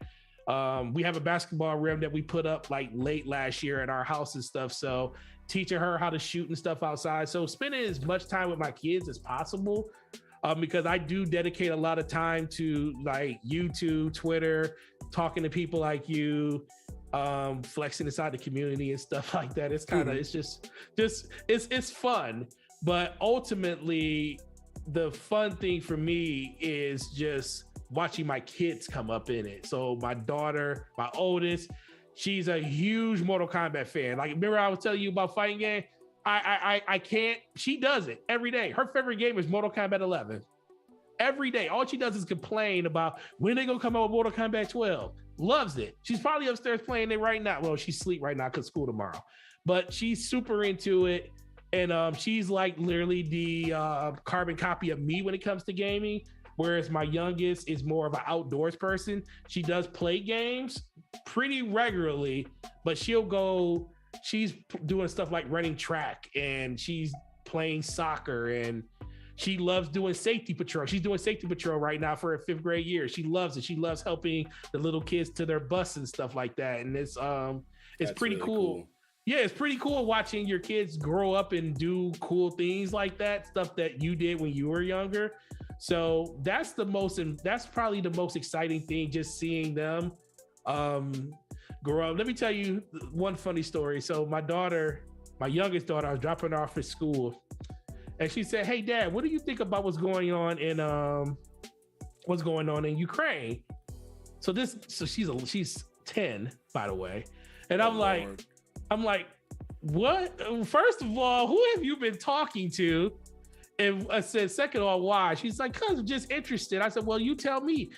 I said, you tell me, what do you think about it?" And she said, "Yeah, I think it's bad. All these people being forced to leave their homes and stuff due to them not being stable and secure in their own region." And I'm like, okay, this is interesting. Let's have an even deeper conversation about this. So do you know why this is happening over there? And the first thing she said was, "Yeah, well, Russia feels like that, it's all about land. They're trying to take the land back. Russia wants their land back. They used to be a part of this, if she like abbreviated it, but she was like, it used to be all a part of this same station, but then they broke off and they wanted to become a part of this, and they wanted to become part of NATO and everything like this. And then Russia didn't like that, so Russia's starting to invade them because they want to take their land back." And I was like, this is facts. I was like, this is listen, I'm like, at this point, I'm shocked. I'm like, this is interesting because I've never, ever talked to her about this. And I was like, "Who have you talked to?" She was like, "Oh, I was watching TikTok videos." Oh my goodness. So I was like, "Listen, TikTok out here training kids." I was like, okay. I said, first of all, don't believe everything that you hear on the internet. Don't believe that. Second of all, I'm not going to say that you're not right about what you're saying, because you're absolutely right. Because that's why, on the most lamest of terms, that's why all this is happening. And then thirdly, I told her, I said, "I'm super proud that you are taking an interest in more things than outside of just gaming and just having fun."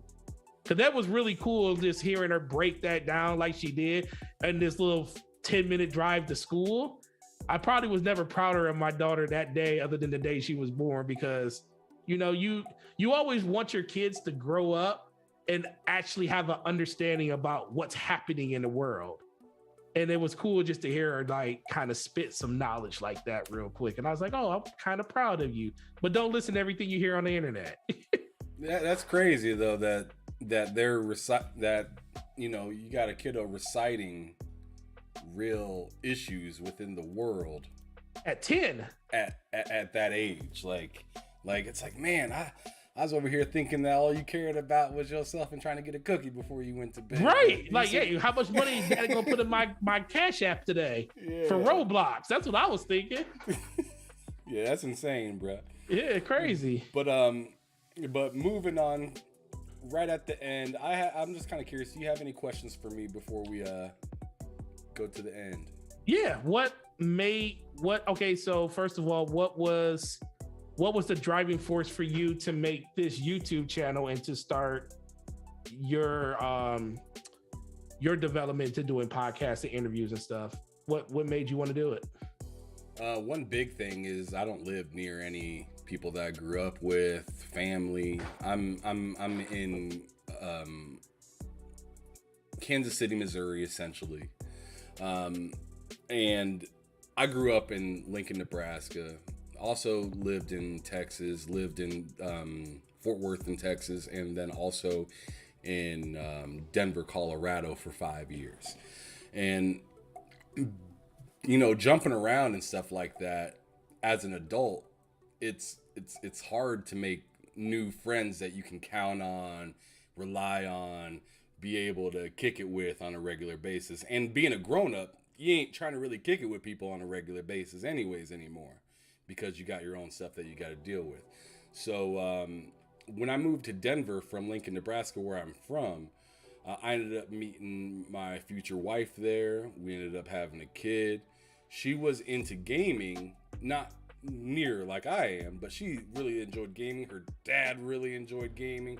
I ended up actually buying him Ark Survival Evolved for Christmas because he is big into those kind of games, and he ended up putting in like 1,000 hours into that game. So that was a good buy, and he really enjoyed me being around to be somebody that could play with him in that game, because it's multiplayer. You definitely want people to play with. It gets really lonely and boring if you're playing that game by yourself. But after a while, I noticed, like, her dad is like one of my only friends that I kind of have, other than work buddies. I don't really like I consider work buddies sort of friends, but it's not like organic, so it's not the same. It's kind of like, well, I still feel like I have to be careful what I say around you because I have to see you in the morning at work or something like that. You know what I'm saying? So yeah, just not really having a whole lot of people to interact with. I mean, but what I've always had in my back pocket was like Xbox Live, my folks on there and stuff like that, and not having anybody to talk to about gaming and whatnot really drove me to be willing to step outside of my own boxes. I used to think podcasting back in the day, I mean, right, I used to think that stuff was silly. I was like, why are people doing Twitch for hours? I'm not gonna watch it. I'm just gonna play the game. That was my outlook on it. I don't like watching people play. I like playing games. And then all this YouTube stuff and whatnot, I just didn't see the point in it at all.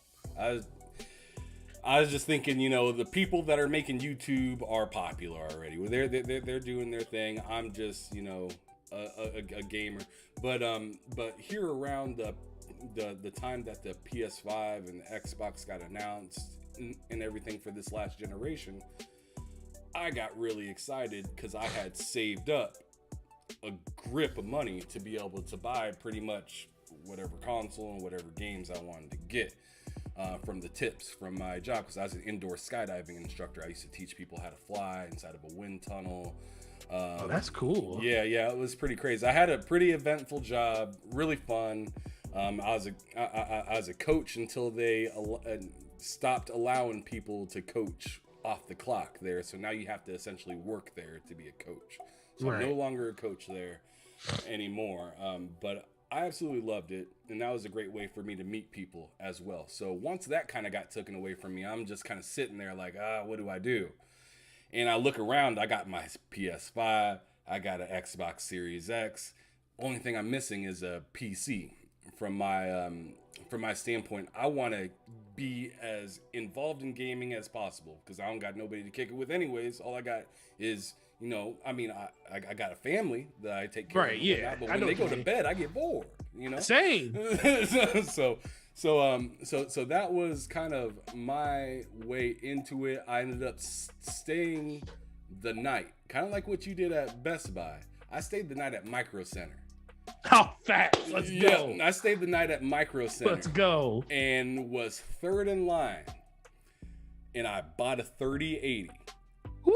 And I was so excited. I went and built my PC all by myself and everything. I was watching, Linus videos and all these what's that other dude's name that's kind of big like Linus? J2 J2 Cents. I was watching a lot of his videos. I mean, there's various people that I was really watching because they tell you, hey, this goes with this one. And you can sit here and build a computer with me. So I did that. So I sat there and I built a computer with them, learned all different types of what to do and how to treat it and what to download when you first get it and whatnot. And I started getting kind of big into Twitter as well at the same time because I was starting to see, Colt Eastwood and Dealer and all of them making their videos and stuff like that. And I was like, oh man, they're on Twitter and they put their link right there. I go check them out and they'd have hundreds of people watching. And I'm like, holy crap. I know. Like Twitter, crazy. I mean, not Twitter, but YouTube is like this. Yeah. I mean, that's what I've seen because before I'd only seen like Twitch streamers playing video games. I've never seen a round table of people just chilling, talking about games with a, gameplay just playing, but they're talking about new stuff coming out. And I was like, man, that looks hella interesting. I kind of want to get into it, but I don't really know how to get into it. ended up meeting this dude named Loke, and he lives in Africa. So like, I hit him up just being like, yo, what up, bro? I seen you on a message or whatnot. I was wondering, and I'm real friendly like this. I was just like, yo, I seen you in my messages. You seem like a pretty good person, or not in my messages, but on a comment or whatnot. You seem like a dope person. I'd like to, you know, add you to my Xbox and we can just chat and play some games or whatnot. We did that. We ended up beating a way out together. And no, actually we beat Gears 5, the extra or whatever it's called, the Hive Busters. The Hive Busters, thank you. We beat Hive Busters first, and that's when we noticed that me and him could joke and BS, kind of like you and Slow Mo do, where it's just us talking trash, but at the same time keeping it, you know, loving like a brother. Right. So we had that aspect going on. At the same time, I'm watching, you know, all these other creators doing stuff, and I'm like, you know, yo, bro, like me and you have a really good, you know, way of communicating to each other. Maybe we should start doing streams and stuff like that. I asked him where he lived. He's like, he told me he's in Africa, and I was just like, oh my God. Who are you really? Is what I told him. I was like, who are you really? How'd you get a Series X in Africa? And he's like, bro, it ain't like that in everywhere in Africa. There are places in Africa where you can live a good life. There's some nice places in Africa. So he opened up my closed mind a little bit and was like, bro, like, I'm living good. You worry about you, I'll worry about you. Thought they was living in caves in Africa, man? I didn't think it was like that, but I was just like, man. Thought they was walking around barefoot everywhere? Well, what I was thinking is like, man, it's hard to even pick up a PS5 and an Xbox. How'd you get one? They got major cities just like everybody else. I was just ignorant. I was like that's funny though. I was ignorant and I didn't know any better. But bro had everything. He was ready to go. His internet now is another thing. Like that's a whole other thing. His internet's wishy-washy a little bit. It ain't like it is here in the States by any means, but it works really well. We ended up starting to do a podcast together, and my lady, which I told you was a kind of an in and out kind of gamer, she joined us to start the podcast to just kind of get us started, get us going, and I absolutely love her for that. That is because that's not something that most significant others would be willing to do. Might as well. I love to get her on the podcast. Yeah, she hopped on and she did her thing, and she was like, because the whole style of what we wanted to do was like Undisputed, where it's the woman right there asking the questions. Loke is kind of like your Skip, and I was like your loud ass, wild Shannon Sharp. And that's the way that we were going about it. And we kind of are still doing something similar like that every Friday at 1 o'clock your time. We do bull sitting, and Loke brings the topics, except Loke is now more or less like the woman that does the topics and whatnot. And me and Cozy kind of go back and forth at it. Not that the roles really matter on that, but it is just really interesting to see how we've transformed. We've only been doing this for I want to say 8 months now. Yeah. But I've been doing Behind Them Sticks, I want to say since October. Matt Likes Games was my first was my first episode, which I think you got a new fan, Forte, because because he's been agreeing with you all night long. He even said recently BioShock is one of the greatest games of all time. It is, man. Infinite. So y'all are like this right now on thought process in the whole delisting of Crossfire X. Y'all cold as ice with that. Man, that game is. But anyways, shouldn't have been a thing. I know what anyways, that was. That's the gist of how I got. I mean, that was kind of a long gist, but that was a good one. That's how I got into gaming. Mostly was just being pretty lonely, bored, and wanting and willing to try something new. I missed out on the PS3 and PS4 generation, so I was what people would call an Xbot or whatever. Like, I was completely Xbox. I loved Xbox, everything. You mentioned PlayStation to me, I was like, you can take that over there. I didn't care. But this generation, as I told you earlier, I just didn't want to miss out. I completely caved into the FOMO, and I am happy with my choice, because what I've noticed is you're an idiot if you choose one over the other, because really, if you're willing to play games, pick up whatever, and they're gonna have something for you. It is what it is at this point in time. Xbox is killing it, Nintendo's killing it, even though they're making a lot of people mad recently with the whole I mean, I can't believe that there's gonna be a game that you purchase that's a stream game. How are you gonna buy a cloud game? You know what I'm talking about? Yeah. Yeah. So like, I mean, but all in all, Nintendo's doing its thing, PlayStation's doing its thing, Xbox is doing its thing, and I completely caved into the FOMO of all of it, and I'm here.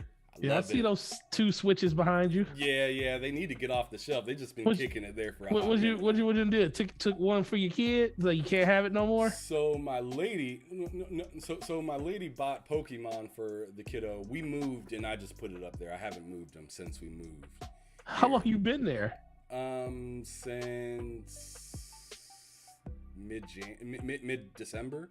Oh, so they've been up there for a couple months. Kid probably was like, I forgot we had a Switch. I do have it hooked up. I have like the dock and everything hooked up to my monitor. So every once in a while I'll hop on and play some Smash Brothers and stuff like that with folks in the community and whatnot. Cool. But it's kind of rare. I'm mostly on Xbox and PlayStation and retro games. Cool. But any other questions? Yeah, one last one. So when you play, what is it? Okay, depending on what because all gamers like to stay sharp. They want to keep their skills up and stuff. And no matter what it is, fighting games, shooters, and stuff like that. What is a game if you feel like you've been like, even if you just feel like you're doing bad or you just need to practice on something, is there a game that you always go back to just to see if you still have it in whatever it is you want to play? Ark Survival Evolved. And why do you do it? Because what makes you do it in that game? Huh? I said because I'm an idiot. Because you're an idiot. You want to go see if you can still tame that dragon in 2 minutes? Yeah, dragon, dinosaur. Like sometimes I will just hop on and I'll have absolutely nothing. And I'll hop on like a somewhat of a boosted server and I'll see what I can build and what I can all tame in one night, and I'll just load it up, and I'll play that game for like I'll play that game that one day, and then that one day will lead into 2 weeks, and then one thing will happen or a game will drop, and it gets uninstalled. It gets uninstalled right away. But for some reason, that game still has its lure in my damn mouth, and I cannot get it out. And everybody will tell me, I hate that game, or that game's garbage, or oh, you're looking for people to play with you on that game? It ain't me, because I ain't playing. and you know what? Like I take all that shade from the people, but that's just my game. There ain't nothing I can do about it. Like, it's just when I turn it on, I know that I can whoop everything's ass if I give it enough time. But the thing is the time, and it's a lot of it. That game will crush your time. I have over 170 days in that game. And wow. That game is a time murderer. When I first started playing it, it took me 19 hours because I didn't know what I was doing in the game, and I was feeding the animal what I thought was good food, but it was the worst food I could possibly put in its belly, so it took super long to tame it. It took me 17 hours to tame an Allosaurus, which is not even close to the best dinosaur in the game. But when I did that, I had such joy. You would have thought I beat a Souls game, man. Because I was fighting off all sorts of other animals from trying to eat up my Allosaurus in the ICU. So yeah, that's my game. That is my like fallback to, especially since it's right there in Game Pass. Every time I Yeah. turn on Game Pass, it's right there in the A's, one of the first games you see, and I'm always like, maybe, and I keep scrolling.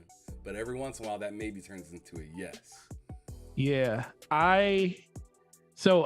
Being a shooter, so See, there's whenever Matt with I the don't, shade.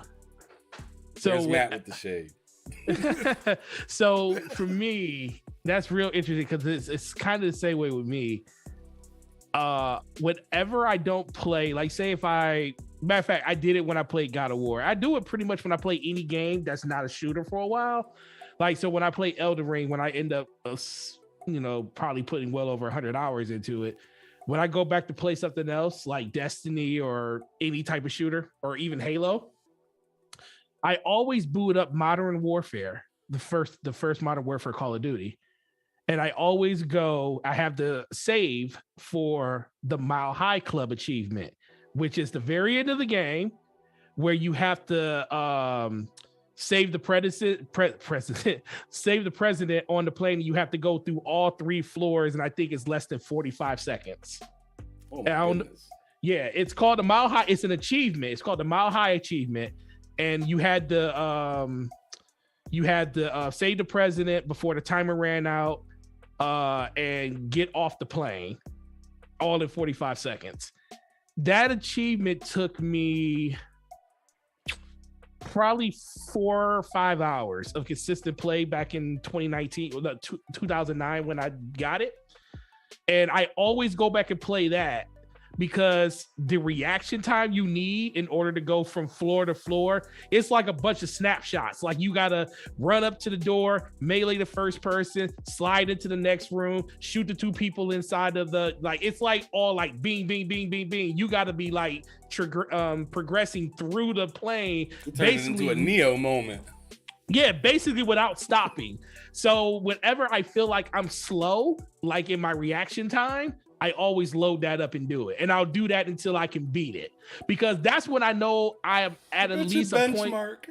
It's literally don't be no BS. I've never, you just literally found something out about me that no one else knows. I haven't told Slow-Mo this. I haven't told anybody this. No one knows. Whenever I feel like I'm losing, if I feel like I'm losing in gunfights a lot, I literally go load that up. Because the number one thing it is my reaction time. It just feels like you get older, you get slower. So I go in there and literally push myself, say, okay, I'll go in there and I can't even get off the first floor. And I'm like, oh yeah, I definitely need to practice this. So I'll literally stay in there. Like one time I stayed in there for like a good 2 hours, just running that gauntlet until I beat it. And it wouldn't just be beat it one time. I had to beat it like a couple of times consecutively. And then that's when I knew I was good. But sometimes it's just cool because it's just like a litmus test for myself to say, hey, am I slower or do I just suck? And then it's cool. So I Google it. Just matter of fact, next time you get a chance, go on YouTube, Google it. It's called Mile High Achievement, or just Google how to do Mile High Achievement, and it will show you the Modern Warfare the video of somebody running it. And it's crazy. It's fast too. 45, I think it's 35 or 40 seconds you have to do it. 3 floors of the airplane to get the president. I do it all the time whenever I don't play games or I feel like I'm sluggish. Oh man, that's wild. That's wild. It's fun. So now everybody knows. Now everybody knows Gaming Forte's benchmark. Every time he starts to feel like he's that is a personal benchmark. That is my personal bench. I never thought about that, but yeah, that's a good word for a personal bench. You know, I might put that in my Twitter bio now. Okay. Lover, gamer, loving husband, loving gamer, amazing gamer, host and panel member of the blank, blank, blank, blank, blank. And then I'll find a way to incorporate the Mile High achievement in it. That actually would be pretty cool. You just gave me an idea. Benchmark, man, or something. That's what it is. Mile High benchmark, man. It's cool. All right. So we've reached the end of the show. Every episode, I have everybody describe gaming in 3 words for me, and I want you to do the same. What 3 words would you use to describe gaming as a whole? Three words. Three words. Amazing, gratifying, and actually surprising, because I'm always surprised by the level of detail that is put into games today and how far they're willing to go with that. I'm the gratification of knowing that this hobby that we love is always it surpassed movies and TV and cinema, like to a point where I would have never thought something that you interact with a controller and watched on TV would ever pass something as big as an Avenger movie that made $2 billion online. But video games do that on a consistent basis. And then just the love of it, man. So those are the three that I would just stick with, man. I think, like you say, keep it simple. And video games have found a way to engage people in the most simplest of ways in their darkest of days. You know, coronavirus, the number one thing that everything else fell through the floor, but what went up? Gaming. Gaming rose like a phoenix of the ash, and everything else fell by the wayside, and gaming is still thriving from that. And that's the one thing that I love about it. It's resilient. Gaming is very resilient, and the gamers that play games are too. Yep, that was fantastic. For some reason, you gave me an awkward memory of me running down the stairs on Y2K and turning on my computer and turning on my N64 just to make sure that it worked. It worked. Yeah, because when the clocks all go to zero, 00, the world's going to end for all electronics. Yeah. So I remember that because I was really big into playing Need for Speed Hot Pursuit back in that day on there, and then N64 I was just mostly playing Smash Brothers. But I remember waking up that morning and running down the stairs. Didn't even think about the lights being on around me. Nope. Who cares about the light? Yep. TV, PC, 64. Turn on. That's a good question. You said Need for Speed. Favorite Need for Speed game? Ooh. I'd have to say the original Underground. Underground 2 was better. Sure. Okay. But that original Underground was just so good with Lil Jon and the East Side Boys in it and whatnot. Like that was good. The one that ended up taking the cake, which wasn't in a Need for Speed anymore, ended up being a Midnight Club Dub Edition. That took the cake. Oh yeah, that's the one. Now, if you had to ask me, if I had to answer that question, like you said about for cars, that's the game they need to bring back. Rockstar needs to bring that. We haven't had customization in a car game since that. That's the one they need to bring. Yes. That's the one they need to bring back. For me, favorite Need for Speed will always and continue be Most Wanted. Most Wanted? Most Wanted was fun. Was that the one you can drive through the donut?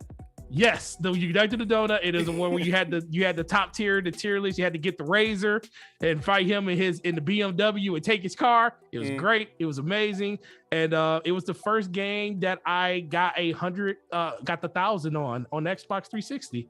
Oh wow! That's the first game I got. Completion. The first 100% completion. Oh, I was working in that game. I love that game, bro. That game was fire, and I wish when they did the 2012 redo of it, I was like, yeah, this isn't Most Wanted. This is something else. Fair enough. All right, well, thank you everybody that came out to watch. This was a fantastic episode. It's about 2.5 hours long, so you got me in slow mo. That's why. One. It was a really good one. I got your boy Forte talking for a little while. He had quite a bit to say. But please make sure you guys hit that like button, subscribe if you guys enjoy this kind of content. Please come back on Friday and Thursday of this week. This Thursday we actually got Dangerous Voice coming on this Thursday, and then for Friday we got Bull Sitting with Cozy Beluga and also Loke and myself. So make sure that you guys come through and check that out. But I also wanted to point out a different channel that I just recently started with Matt Likes Games, Twan, and Cottontail Foremost, called Game Drain, where we just go around and just talk about what's going on in the week. And we also have some wild questions like putting two games together and seeing what comes out of it, and also fights. And like, for instance, our last fight was Kate Diaz versus Miss Joanna Dark. So I'm kind of curious, Forte, who do you think would win that fight? Kate Diaz. Ah, damn it. Because I picked Joanna Dark and everybody else. Joanna Dark would get broken half by Kate Diaz. Okay, all right. I don't know. I mean, maybe it all depends on how you. I'll give you an olive branch. It all depends on what the sanctions of the fight would be. You know, because Joanna Dark does have the stealth side under her thing. So right. Are you able to carry a pocket weapon and not be sleight of hand? Maybe then. But if it comes down to just a straight street fight, Kate Diaz is whooping that butt. It's not even gonna be close. Oh man. Plus she got Locust. Plus she got Locust blood. She got Locust blood too. So yeah, she gonna mess around and have an episode and eat her alive. Exactly. Might morph right in front of you. Yeah, but you guys make sure to check out that show. It's on a totally different YouTube channel. Follow my Twitter page, HamSolo05 Gaming, to get any kind of updates on shows and stuff like that that I would that I'll be coming out with, whether it be Behind Them Sticks, Bullsitting, or Game Drain. But I'd like to thank everybody for coming out and checking this out, and I'd like to thank our special guest, Gaming Forte, for coming out, especially when he thought I meant 9 p.m. Eastern, when I meant 9 p.m. Central, and I screwed it up again. But it's all good. He came out, he showed out, had a fantastic episode. Everyone watching this currently, have a wonderful evening, and do yourself a favor, continue to game. See you later. Later, guys.